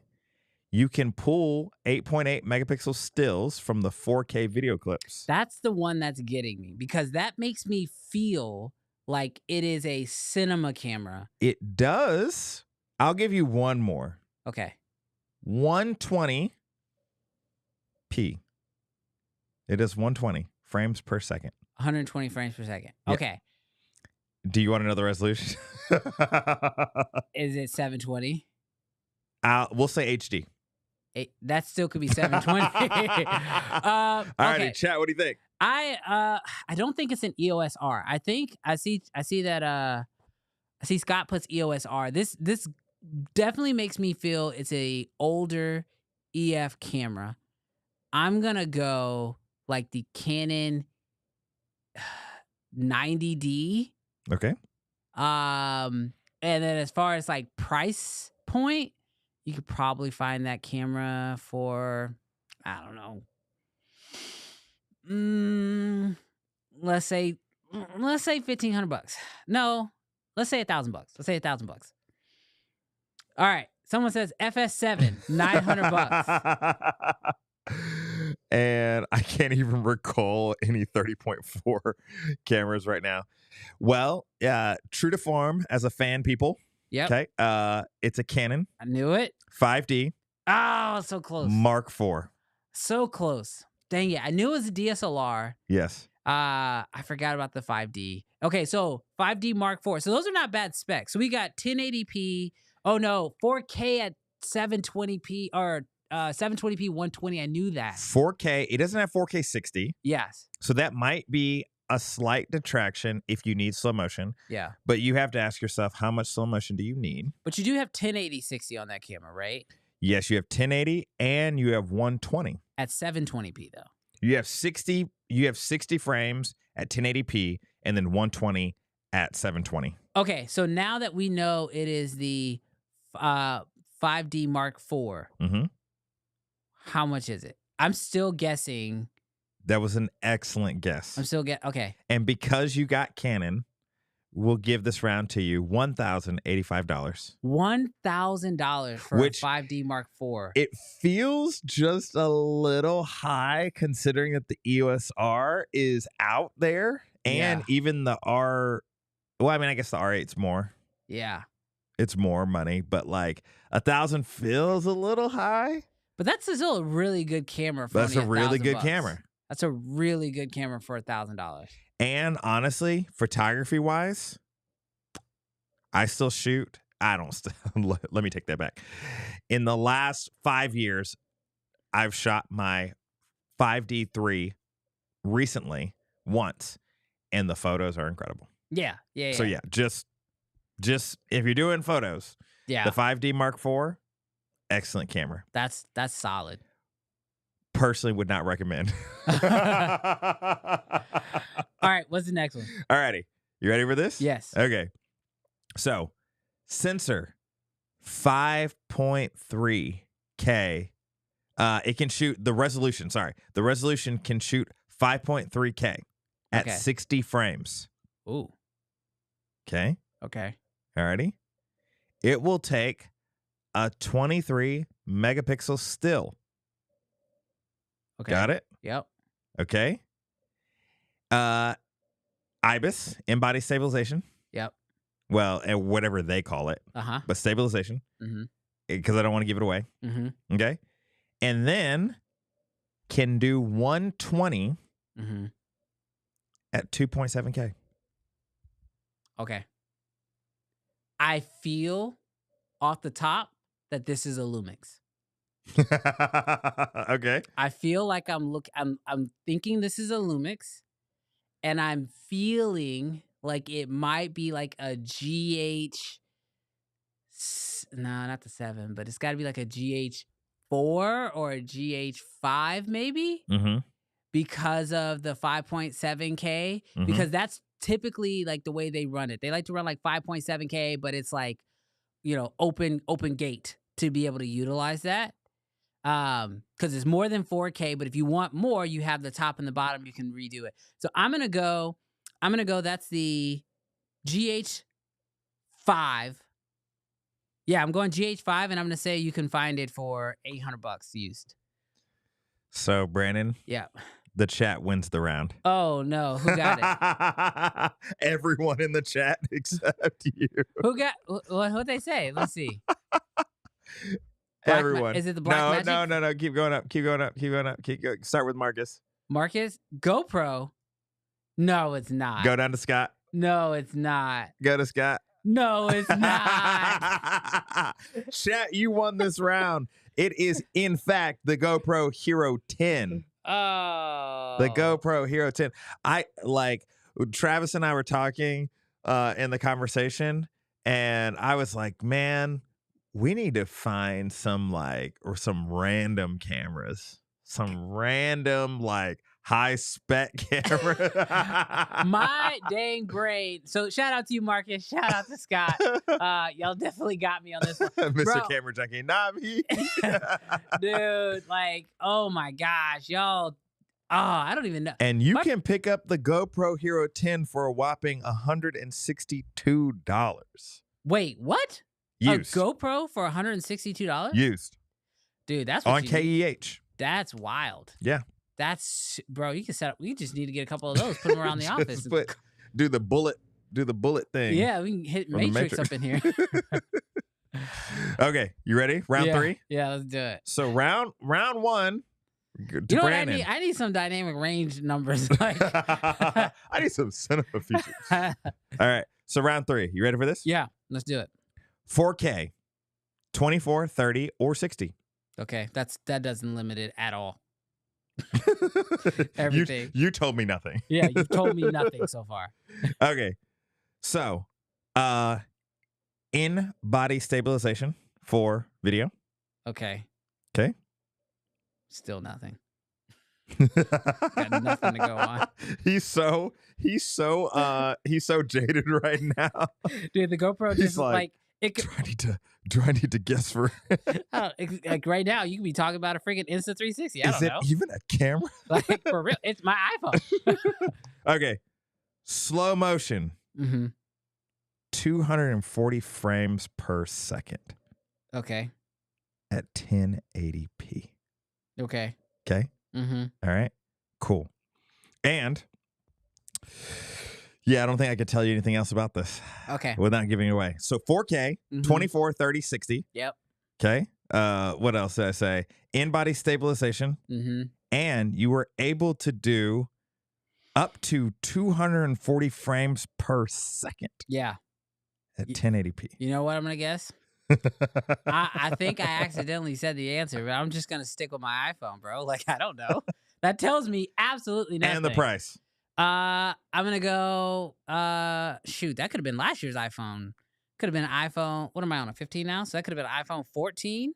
Oh, wait, no, they couldn't do 4K 60, except, could they do a 4K 60? I don't know. I'm going to go, it's an iPhone to just win. And to win. And I'm gonna say you could buy an iPhone used right now for $700. The brand, the round goes to both Chat and Brandon. It is an iPhone, but iPhone X for $180. Wait, the iPhone 10 could do 4K 60? 4K 60. Wow. 4K 60. I thought at best, yes, last year's model had 4K 60 first. Yes. That is insane. And how much? 180 used. $180 used. This live stream is going to be all GoPros and iPhone 10s. No more real cameras. No more real cameras in filmmaking. We're retiring it. Yeah, we're just If moving. the camera says it can do 4K 60, it's worthy. That is, I didn't say that. That was your words. That's nuts. That is absolutely insane. Okay, you ready for this? Yeah. Okay. You sensor size. Oh, good. Now you can actually give me something I can work with. 4096 by 2160. That doesn't tell me anything. Okay. No. Ready? Yep. I'm not that nerdy, bro. I don't know what that means. Yeah, it's 4K. 4K. Okay. 4K. Once again, 8.8 megapixel stills can be recorded during video capture. Important. Okay. You can record 8.8 during. Okay? Yep. All right. So 16.05 digital sensor, megapixel sensor. 16.05. That's such a oddly specific. 16.05. I feel like that should give it away if I actually knew what that was. Okay, and then last but not least, because you want some like video feature, you want some like cinema features. Let me see. Face and eye detection, autofocus, and yes, I'm gonna give you. Okay, face and eye auto detection definitely helps me know that this is like a mirrorless camera. I am going to go on a whim here. I'm guessing. So I'm looking at the chat right now. DM Color says Red Monstro. I don't think that's it. Face and eye detect autofocus kind of knocked out most cinema cameras for me. I am leaning older Sony for some reason. Okay. I'm thinking like a Sony. Can you give me the other specs again? Yes. Really quick. All right. So you have a 16.05 megapixel sensor. Okay. Is that 1080? No, you get 4K. You can get 4K. You get 4K. Okay. It might be like a software. I don't know. Okay. You can do only, and I didn't tell you this before, only 24. Okay. 24 frames per second. Yeah. You can record up to 60 minutes long at a time. Okay. So it doesn't have that 29 whatever. Okay. And eye and face detection autofocus. Yeah. See, that's the part that's throwing me off. That makes me want to go Sony, but then everything else makes me want to go like the weird original Blackmagic pocket camera, like the first one or something crazy like that. Chat. Don't look at the chat. Scott be like brains, bro. He got that Google and that Chat GPT and that just brain, bro. Okay, I don't know. I'm gonna go with the original Blackmagic pocket camera. We'll see what happens. Okay, so sorry, Brandon, you lose this round. Chat wins the round. It is the GH4. Oh God. Now redeem yourself. How much do you think the GH4 used can be purchased for? I am going to say the GH4 can probably be purchased for GH4. So we're on 7 now. Jeez, I don't know. $500? Very close. $362. That's, you know what's crazy? Yes. I just keep getting blown away by how great you can get something. Like, I mean, I don't, like, obviously these are some pretty, mediocre specs by today's standards, but these are still quality specs that I think you can make like an awesome video with. Yes. And so, like, if you're somebody on a budget right now, like, if you're listening to this and you're trying to find the right camera for you, dude, go used. Because I feel like there's like a steep drop off. Oh, yeah. In value on a lot of these cameras, which is absolutely just like kind of blowing my mind. Absolutely. All right. You ready for the very last one? Yeah, let's do it. Okay. All right, so I almost literally set the camera because all right, so 19.9 megapixel super 35 sensor. Super 35 sensor, 19.9 megapixels. Got it. Okay. Got it? Okay. Super All righty. 6K 40 frames a second. Mm-hmm. Okay. Okay. Let me see. One. Let me make sure. Yeah. One card slot. Okay. All right. And let me give you one other frame rate. Okay. So to be fair, 2K at 120. So one more time, you have a pretty much 20 megapixel sensor. You have one card slot. Mm-hmm. You can do 6K 40, and you can do 2K 120. The OG Komodo. Wow. You got it. Is that 100%. It? Yeah, you got it. Now, price on the OG Komodo. I was like, only? I knew. Here's the wild part. I was like, I can give him such limited specs because he's going to know that camera. So I was like, don't talk about the shutter. I was like, 6K man, 40, don't give. I was immediately like, I think that's it. And then when you said 2K 120, nobody shoots 2K or has specs for it. Well, the GH4 did. Was it the GH4? Well, yeah, but it's, I don't know. I think those two numbers. No, it wasn't the GH4. It was the iPhone. Those two numbers together, like it's solidified it for me. Now, what do you think you can get the OG Red Komodo for? Right now, I'm gonna probably go body only. I'm assuming. Okay, we're talking body only, right? Yep. I'm gonna say you can probably pick one up right now for around $4,000. Wow, 4,089. Hey. Brandon knows his stuff. Well, I know some of my Brandon stuff. knows some of his stuff. I know some of my stuff. I don't know. Yeah. After the GoPro threw you for a loop, like you were now locked into the game. It let me know where you were going. Yeah. You know what I mean? Like anything's possible. I feel like, I was thinking all cameras, mirrorless, and when you hit me with the GoPro, it definitely threw me for a loop. But after that, I was like, oh, he got jokes. Yeah. Got him. So this is a great time, chat. Seriously, even if you have an older camera, go back. We were doing this right before this stream. We were looking at footage that you had shot back in 2017. Go back, look at some of the footage that you have taken. It gets so easy to get lost in the moment. Like, man, I need this new camera, and it's gonna be so much. The image quality is gonna be so much better. And the reality is, when you go back and look at your older work, you might find that it was like, oh, dang, it wasn't trash. It was like really good. It looks really good. Now, obviously, advancements have been made to make things easier. But if you don't have the money to burn on these new stuff, then be looking at the used market because there's some awesome stuff there. Yeah, we were looking at old footage that I shot from like 7 years ago, right before the stream happened. And I was looking at it even then. I was like, that 1DX. Yeah, that was a 1DX Mark II. And I was like, wow, this thing really still holds up. Like these shots still look great. Yeah. Like, wow, okay. Yeah, let's keep it rocking. You know what I mean? Absolutely. So, no, absolutely. I love that. All right. So we do need to jump into another story, but I need to make a quick technical change really quick. Okay. So while we do that, what I want to ask you and have you sort of like talk through a little bit is we started this conversation about YouTubers and like where people get their information from. And so I know you and I were going sort of back and forth trying to figure out like, okay, what are the best YouTube channels? But I'd love to hear sort of your thoughts on like some of your favorite YouTubers and where you're getting most of your information from when it comes to like learning things online. Because I mean, I know I didn't go to film school, or you did not go to film school. You didn't go to film school either. So I think we're both pretty much like, I mean, obviously. I had a mentor that went to film school and so graciously took his $100,000 education and poured it into my brain.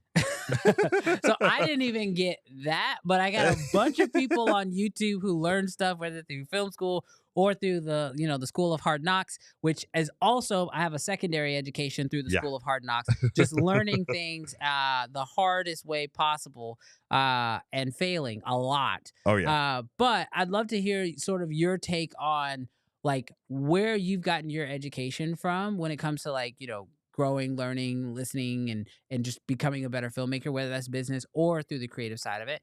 And then chat, I want to hear from you guys as well. Like, what are some of your go-to resources when it comes to education? Because I think there's so much that can be learned from just sharing our knowledge sources. Oh yeah, absolutely. So primarily for me, especially in this era of the C70 time period, Griffin Conway has been incredible. I think he is a DP out in California, and he shoots a lot of Canon content, shoots a lot of C70, C500 Mark II, and man, I will listen to him and literally, like, I was watching a video from him today. I will also say, like, and this is gonna sound crazy, but like not crazy, but it's gonna be pretty cool.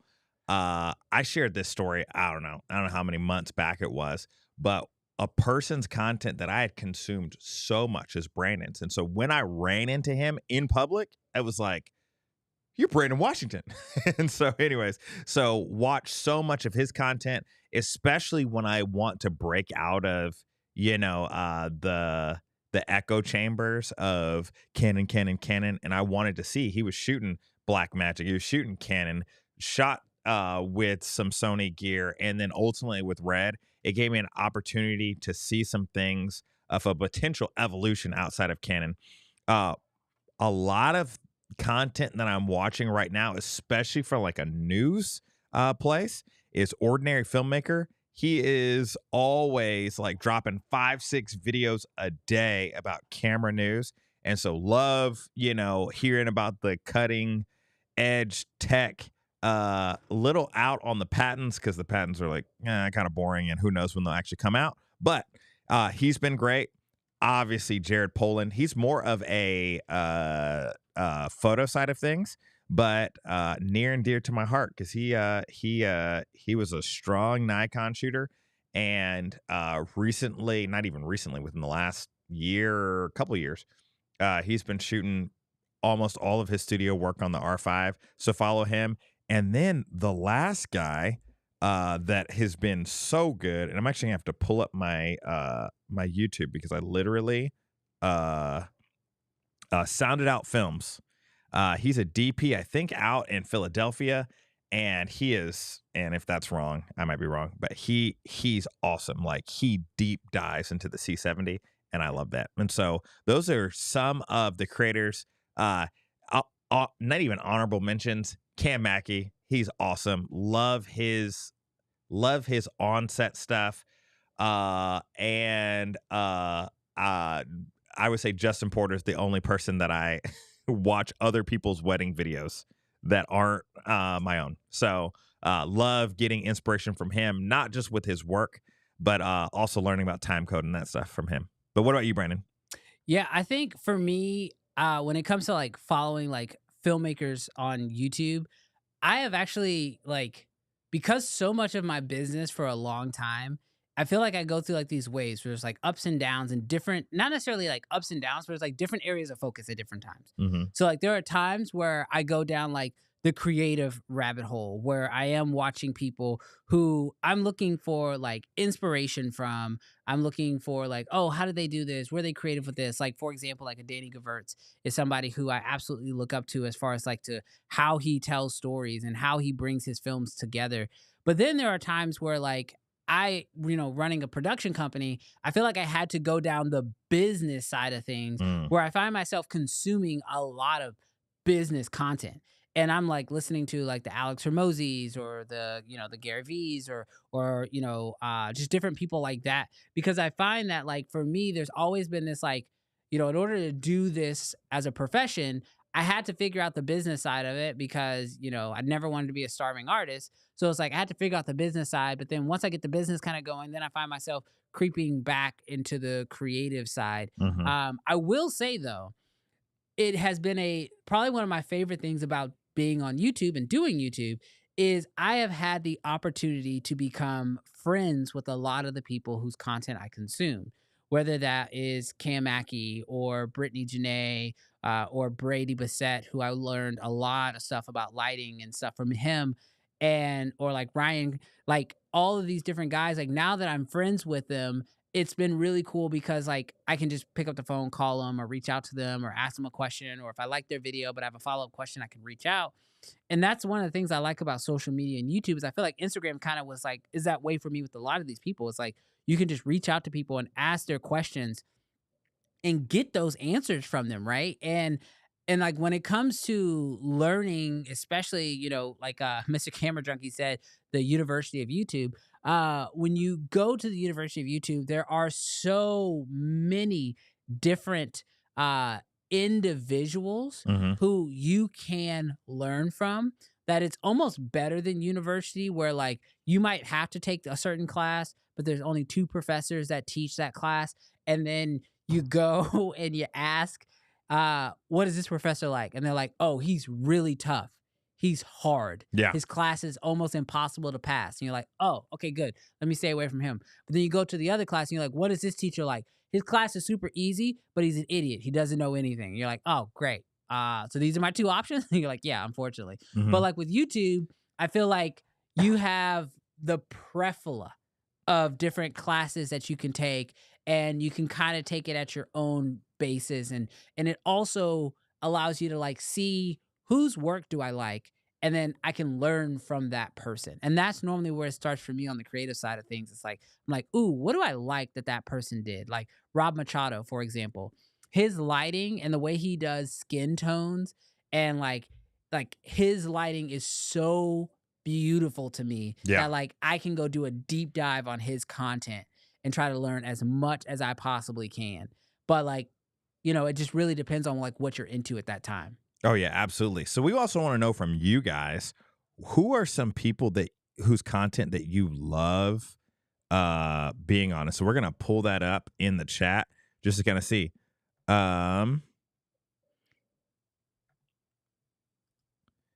Yeah, Brandon. Yeah, Griffin Conway. He's awesome. Like I love his work. Especially because I feel like he's always doing like these outdoor shoots, rigged up to camera cars and boxing stuff. All been really good. Simon is great for up-to-date info at Ordinary Filmmaker. Absolutely, Mr. Camera Junkie. Like I didn't know that was his name, but I watch him like almost every day with all this. Filmmakers Academy, Justin Phillips, CVP, Gian Carlos. Sorry if I said that wrong. Film Riot. Oh, Film Riot. OG. Dude. Film Riot made me feel so confident about not being able to go to film school. Yeah. Because like that, when you talk about like your mentor who like took thousands of dollars and like dropped it into your head, that was Film Riot for me. Yeah. Like I know that Ryan from Film Riot went to Full Sail, and like for a long time that was the dream. Yeah. Go to Full Sail, I'll be a real filmmaker. But then I saw the price and I was like, I'm not going to Full Sail. Yeah, for sure. But it was really kind of like so nice of someone like him to take that knowledge and be able to bring it to YouTube. And the other thing that I actually found that's been also kind of like pseudo, like really inspiring is like, as you follow these people on YouTube, you also get a chance to see them progress. Like if you go back to like the old Film Riot days and green screen. Yeah. And then you look at what they're doing today, you're just also kind of proud to like it's the difference between, I think, just like traditional education where it's like you're watching your teacher in a classroom over the course of time, but like you don't actually ever know what your teacher's doing. Like, is your teacher doing anything? Well, that and the information never updates. Yeah. That's cringe. Yeah. It's like we teaching the same thing that we were teaching 5 years ago. Yes. Ugh. And I'm not graduating for another 3 years. Like, I'm going to be outdated by the time I get out of here. Seriously. Yeah. You know who feels like the new Film Riot? And to be fair, Film Riot is still incredible. But this just made me think of them. Epic Light Media. Oh, yeah. They're absolutely crushing it. I love how they will shoot with really expensive gear, and then they'll be like, and I'm going to shoot this on my iPhone with a piece of aluminum foil, and I'm going to show you how to bounce some light. Yeah. And so, yeah, they're great. Epic Light Media, definitely check them out if you haven't. Yeah, so let us know down in the chat. Definitely, if you guys, as you guys are going through the chat, start making notes. Make notes of all these different ones. Oh, Mr. Camera Junkie shouting out Tom Buck. Dude, when it comes to audio, Why does that sound familiar? That's we met him at NAB, and he does the audio stuff. His videos are the ones I send you about, like the microphone tests, and when we were setting up all of this. I will say this: if there's any person on YouTube who has influenced me to spend more money, there's nobody higher than Tom Buck. I have bought every stream deck in this office, every microphone, the stands, the Rhodes, like so much stuff in this office was purchased because of Tom Buck. So he's a great person to watch, but watch your wallet while you're doing it. Hope you got some affiliate links, Tom. Yeah. Oh, Tom hope you got some money. Tom has made some money off of me alone. So shout out to Tom for sure. All right, so let us know real quick as we get ready to wrap up this segment here. Let us know who your favorite YouTubers are, who you like to learn from in the world of filmmaking. I'm gonna tease something here for all of our actual fans. Yeah, all of our actual fans of the show. Put down people who you like because they may be tuning in for something else in the future. That's all I can say right now. I think that's as much as I can say without getting in too much trouble. But I will say the names that you put into the comment section right now will have an impact on something in the future. Peter McKinnon, saying it right now. All right. Right. Oh, I love it. Mr. Camera Junkie. He says Buck is in his name. That's right, because he's going to take all of yours. All right. All right. Let's go ahead and hop into something that we have not done before. Yeah. But I'm really excited about this next story. Absolutely. Because I think there's so much that we have to say about it. All right. I don't know if you guys are like me, but I'm a pretty big movie head. Yeah. I love going to the movies, and I feel like especially the second half of this year, it's going in. Now, I think you should make some prefaces first. Yes. We are not spoiling anything. We will not spoil. First of all, before this next story, we will not actually be spoiling anything for anybody who is interested in this movie. I want to be very, very clear about that. There will be no spoilers. Although I have seen the movie. I went and saw it last night with my wife, and I will end it right there. But before we get into thoughts on the movie and movie industries in general, the fact that movies have been sort of like meh for a while has kind of like put us in a state of just kind of being like numb to a lot of movies. It feels like Marvel stepped out of the room for a while. I feel like when they stepped out, then though, everybody else just kind of, it all just kind of decayed for a minute there, right? Yes. But it feels like in the last few months, with movies being better, the box office kind of back in full swing, we are now in a place where people have nothing better to do than to create drama around movies again. Yes. And I wanted to talk about this one particular piece of drama that I recently saw around the new Deadpool and Wolverine movie. So I was excited about the movie, but trying to keep myself in a full media blackout because I like to go into the movie incredibly blind. But I couldn't help but come across this little tweet that popped up. And it was a question. And obviously this is a tweet that's like it's for filmmakers, right? Yeah. So it's for us. Yeah. And it literally just said, whatever happened to color grading? And at first, we kind of it came out, no one really said anything about it. But then the tweet quickly picked up. I mean, look at it. It has 9.6 million views, over 66,000 likes. And for filmmaking. Not for like a big... Right. For a very niche part of filmmaking. Right. It's not just like filmmaking, but you got to not love the film, but you got to love filmmaking. And then you got to care enough about color grading to feel like you need to make a comment on this. And this is absolutely something that I was like, wow, people really are feeling some way about this. And then I found this video where this guy literally breaks down all the drama, and he's talking about the difference between how films in like the early 2020s or the 2015 time era, how they were like, in his words, dynamic in the color grading. And you have like, sort of the new Marvel style where things look more flat and, as he calls it, lifeless. And I wanted to open up the conversation to seeing how are people feeling about films and the color grading today, because I have actually seen the movie, and I'm going to show a behind the scenes photo that I found from the scene that people are actually talking about, which, again, no spoilers, but you can see in the behind the scenes that, yeah, there's not a whole lot of lighting happening here. There's not going to be a whole lot of contrast. There's not a whole lot in that very white scene. Yes, there's a lot of white sand. They're using a bounce to fill. There's no negative fill. Yeah, no negative fill. And so the question becomes, when you start looking at these films and you're looking at the color grading process, does it feel like it's being left behind, or do you think it is a strategic decision? I think it's partly, I'm going to say like outrage culture, but it's not that serious. But you kind of get this idea where we'll say something, because this has happened on this show. We'll give a hot take, or maybe not even a hot take, and then we'll be clipped for like 3 seconds. And he'd be like, Sony sucks. Somebody's going to clip that. Yeah. And then people are going to be like, can you believe that the Uncensored believes that Sony sucks or whatever? And then what's going to happen is that's just going to go across the internet. And I feel like with filmmakers, we all know that a film is just hundreds of thousands of stills. Yeah. And this scene, I don't know if it was 2 minutes, I don't know if it was 5 minutes, 10 minutes, whatever, but this one little scene in this one little part of the movie, was the whole movie flat like this, or was it just where they were?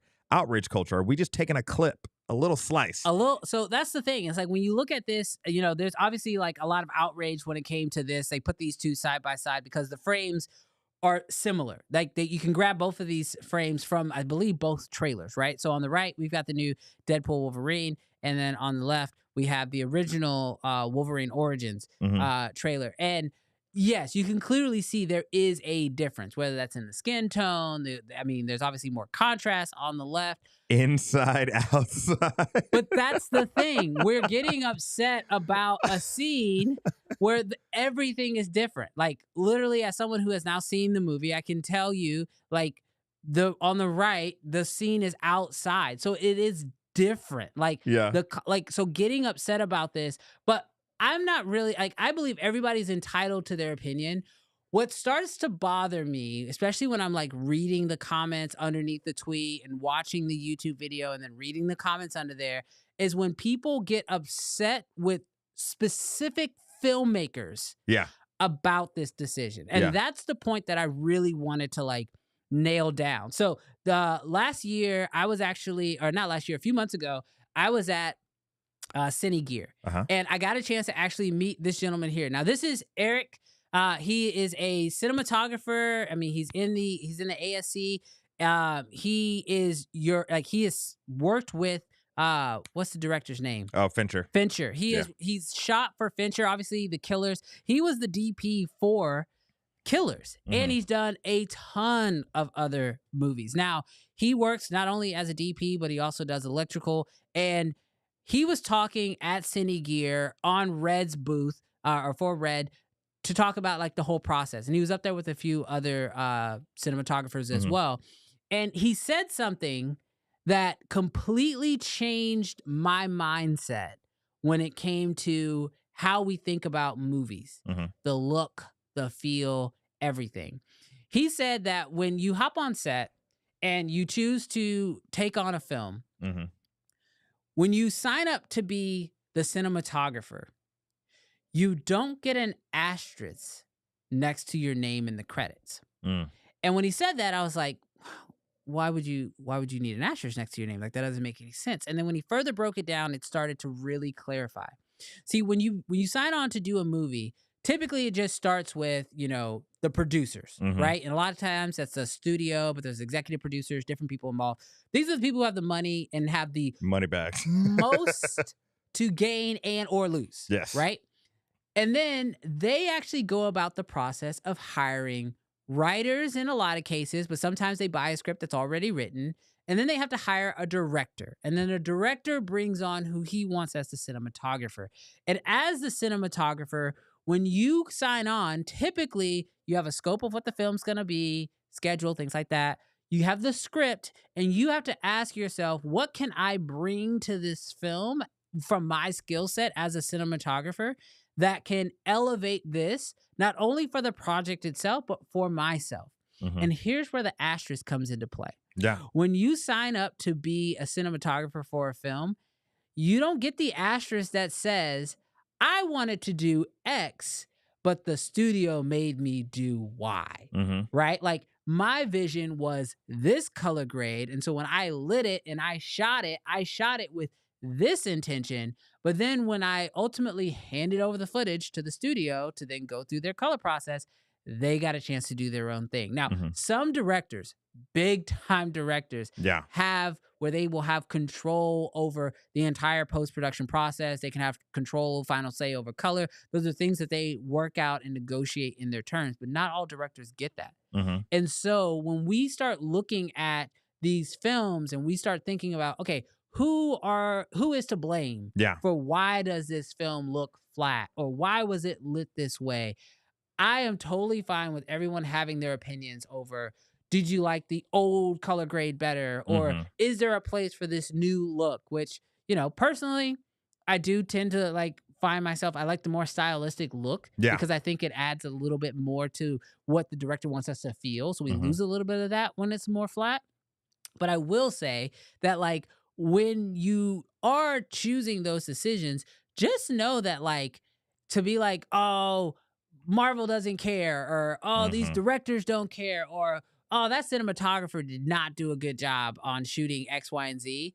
Unfortunately, those cinematographers don't get the asterisks. They don't get to say. They are one person of hundreds of people. Yes. That are a part of the decision-making process. Yes. And being a part of that decision-making process, I personally think that's it's awesome to be there. And as a cinematographer, you want to be in the room so your voice can be heard. And your goal is for your creative intents to be made. But just know that there's filmmaking is such a collaborative process. Oh, yeah. And you have people from, literally, I've heard stories from cinematographers on set where they're filming something and they're like, okay, this is the look I want. And somebody from art department comes over their shoulder and they're like, I think your aperture is a little bit, we can't see the background. And my entire team just spent hours building out the background for you to shoot at, a T2A, and we can't see anything. Unfortunately, sometimes it's oh yeah, we need to see more because there's people who are there's so many decisions. I was watching a YouTube video of a younger DP on set, and he kind of felt because I'm the DP, right? I can literally just say or do what I feel like would be best for the film. And so he went up to the director, and they had a good relationship and collaborative and all that sort of things. So he went up to the director and said, hey, I think we should cut this scene. I don't understand how it works in the flow of things. We're also a little bit behind, and it doesn't really make sense in the story. And the director said, yeah, thank you for your opinion. Yeah, you can shoot this scene. And it's one of those things that it's obviously there's so many lessons to learn in that, but rarely is there going to be one person, just one person that's going to get everything that they want, how they want it, without anybody else's say. Maybe Michael Bay. I don't know. Maybe Michael Bay. Maybe Michael Bay is It depends on. I think the only director I know. Well, there's a few who could possibly get away, and I don't know this guy, but I've heard stories of James Cameron, where he can pretty much get whatever he wants. And Quentin, I don't know. So he sounds like it. He sounds like it, but I'll say the reason why I say Cameron is because of the story that I've heard. I've heard this through the grapevine. Was when he was questioned. Allegedly. When he was allegedly when he was questioned in a meeting, he pointed out the window and he says, "You see all those lots? Titanic built that one. Titanic built that one. Like the first Avatar built that one. The first Avatar. So there is something to bringing the studio a lot of money, billions of dollars, where I think you get a little bit more creative control. What movie have you shot?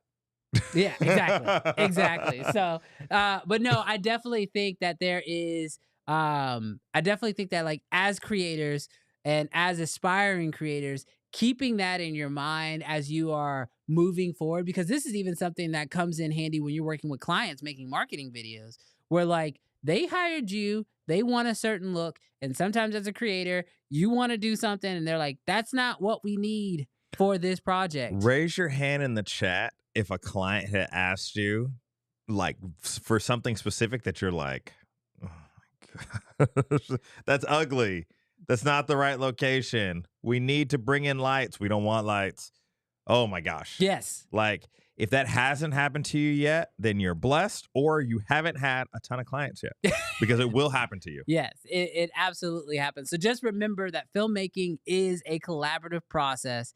And when you see something from somebody else's work and you don't necessarily like it or agree with it for that matter, just know that they maybe didn't have, or the person you think maybe didn't have the full say. Yeah. So that's all I'm going to say. That was my 2 cents I wanted to add to that story.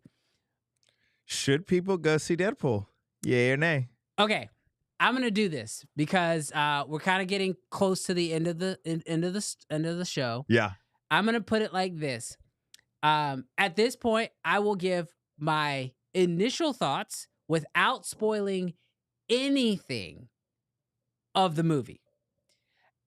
Because, and I'm going to give you guys a second, because I am one of those people who, when I go see a movie, I go in blind, bro. Yeah. I don't watch a review. I watch the teaser and the first trailer, and that's it. You know, sometimes I don't even watch trailers. Yeah, if I know I'm hyped about it, I won't even watch a trailer. The only reason why I saw one of Deadpool's trailers was because it played before another movie I went to go see. But normally, if I already know I'm going to see a movie, I don't even need a trailer. So if you are one of those people who don't want to hear anything, who don't want any insight, I want to give you plenty of time. If you're like me, I don't like reviews. I want to go in as blind as I possibly can. Just mute. Stay on the stream. Mute it for a the second. numbers. For the numbers. Do it for the numbers. But all right, so here are my thoughts on this movie without spoiling anything. First off, there are very few movies that I go and see that have me like giddy. You know what I mean? Yeah. Like when you like, it's that like uncontrollable smile and laugh. This movie had me feeling that way the entire way through. Hype train. This, I'm also going to say, because I'm trying not to say anything, I'll also say this is 100% a movie that is worth you staying off of YouTube and Instagram and TikTok, because there are some jerks out there who will spoil this, and there is a lot to spoil in this movie, and I think it's going to be hard for people to keep their mouth shut. Yeah. Just like when Endgame, was it Endgame or Infinity War? I think it was when Infinity War came out. The directors were like, don't spoil this. Don't spoil this. No one spoil this for like the first week. Don't spoil it. Don't spoil it. I wish they would have done something like that, because there's so many things that happen in this movie that if it could be spoiled for you. Yeah. But all of those things make the movie amazing. So go into this movie as blind as you possibly can. You are going to have a blast. And if you are of the right age, oh my gosh, you're going to have even more fun. Yeah. Like, it's layered. It's one of those movies that's incredibly well layered, that the more you know, the more you're going to enjoy it. But it's so much fun. But I will say, this movie, as everybody knows, is rated R. And when the movie starts, I'm not giving anything away here, but when the movie starts and you get because now it's part of the MCU, we all know this is now officially like part of the MCU. Yeah. And you see the Marvel banner play, you mentally think, oh, I'm watching a Marvel movie. And in the first few seconds, you go, oh, this is a rated R Marvel movie. And every single part of it is amazing. So I will say this is absolutely a movie I recommend people go and see. Go in blind. Someone says, is never having seen a Deadpool movie blind enough? That might be a little too blind. Do the first two need to be seen? They don't need to be seen. Okay. But again, I will say the more you see. Marcus says, "Shut up, Brandon. Shut up, Brandon." Anything. I will just say it is worth your time. It is absolutely worth your time, and I think 2 thumbs up from Brandon Washington. Most people will enjoy it. So 2 thumbs up. We another comment came in. They've been hearing only bad reviews. So yeah, Donovan. Sounds like 2 thumbs up for Brandon. I think depending on who you are, it's one of those things where I can imagine, like, because there actually was a girl in my theater who was like super lost. Like afterwards, she was asking all the wrong questions. Yeah. So I will say, like, it's one of those movies that if it hits, it's gonna hit. Yeah. But if it doesn't, it probably would be a miss for you. Yeah, but for sure. I will say I thoroughly enjoyed it, and I do strongly recommend you people go and check it out. Totally worth it. I'm afraid to read the comments because I don't want anybody to do No, it. everybody's being good. Okay, good. Yeah. Awesome. So yeah, absolutely. I'm gonna go see it again. That's just how much I enjoyed it. Yeah. Yep. Even my wife, who, I mean, granted, she loves superhero movies and stuff, but she never sees a movie twice in theaters. She was like, oh, I want to go see that again. So another 2 thumbs up from Edward. Yeah, I think that we are going to see one of the biggest box offices we've ever seen. Absolutely. Wow. That's what I'm gonna say. 2 toes up, 2 thumbs up. Yep. I got my thumbs and the toes are up. Oh man. But yeah, that's my thoughts. That's my official thoughts on the movie. That's awesome, man. Well, it'll be interesting to see. It'll be interesting. Now, question for you. Yep. Because I rarely get to the actual movie theater. Yeah. But in home, we'll watch. Is it a theater experience? I think it is. Is it a must theater experience? I think if you can go in the first 2 weeks with fans, gotcha. It is an incredible theater experience.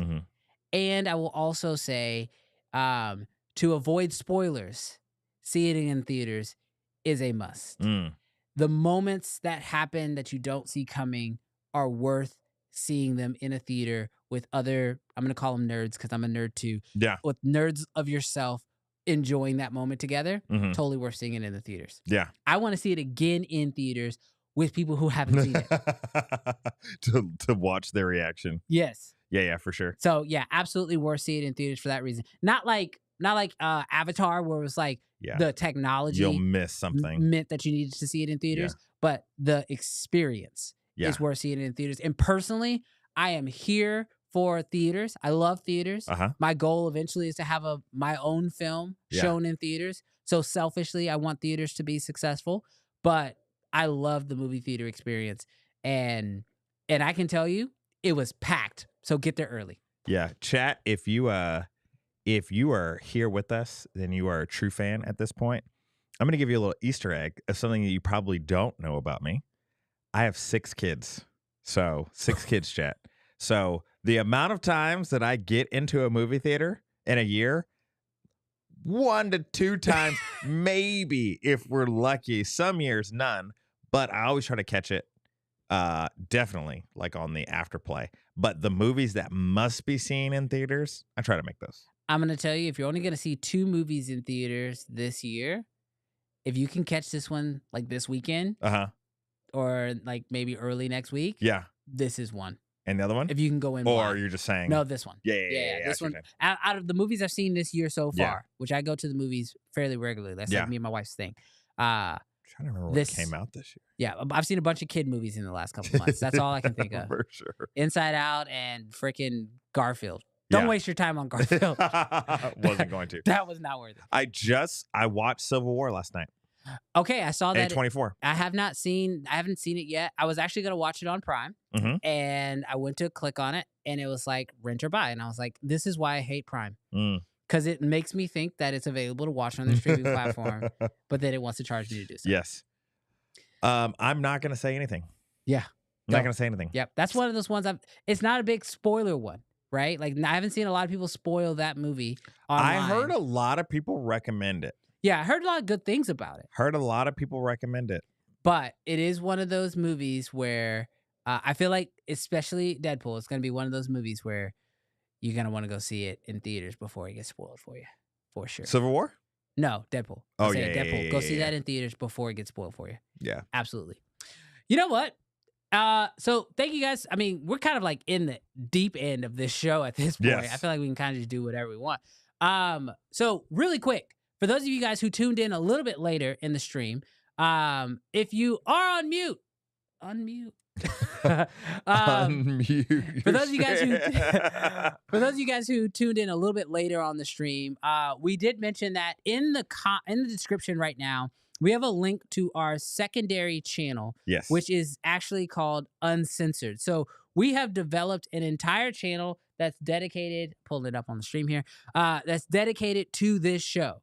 Now, most people are watching this show right now on the Brandon Washington channel. And salute to the people that went over. I jumped over there kind of midstream. Yep. And we had Mr. Camera Junkie. We saw you in there. Yeah. Also, something that I learned is that if you type a comment on either one, it will show up in this mainstream. So I think we see them in the comment section. Yeah, we do. And actually at the bottom down there, you can see there's like a little drop arrow. I think we can switch which one we're chatting in. Yeah. But what we're doing is this Monday, me and Jarrell are going to be doing a afternoon stream. So it's going to be at 6 p.m. Central Standard Time. And we are pumped about trying to do an afternoon stream. We understand that a lot of people can't make it to the Friday stream because it's kind of in the middle of the day. And so our hope is to be able to introduce some more streams, some more opportunities to hang out with you guys, to just continue to communicate with the chat. And so we're super, super excited to hang out with you guys this Monday. Be sure to go and subscribe over on the Uncensored channel. Again, it's linked in the description right now. It's the only thing in the description to make it super, super simple. But go ahead, check out that channel, subscribe to it. You're going to find clips from previous episodes. We post shorts over on that channel. And now we're actually live streaming to both channels as of right now. We're live streaming to the Brandon Washington channel, and we're live streaming to this Uncensored channel. So super, super excited about that. Excited to hang out with you guys even more. Continue these conversations. Have some conversations that are just kind of, just having a good time. Just, getting a chance to meet you guys, hang out with you, talk about what's going on. But we're really excited about this. We can't wait to hang out with you guys more, especially this Monday at 6 o'clock Central Standard Time. Over on that second channel. So that's going to be a lot of fun. Yeah, it's going to be a lot of fun. Definitely join us on Monday. Yes, Monday is going to be the day. But, dude, great show. Yeah. I had a blast. Thank you guys so much for hanging out with us for the time. Just great hanging out, talking movies, talking about new cameras and everything else. Talking about how great Canon is? No. I think we said the opposite, like the whole show. They're so great. So many people want their cameras that they're backed up. Yeah, that's what I remember. Wow, that selective amnesia is fan people. Hilarious. Selective amnesia. All right, guys, we'll see you guys on Monday over on the Uncensored channel. We can't wait to see you guys there. It's gonna be a blast. And thank you guys so much for tuning in to this week's episode of Uncensored, and we'll see you guys on Monday. Peace. Peace.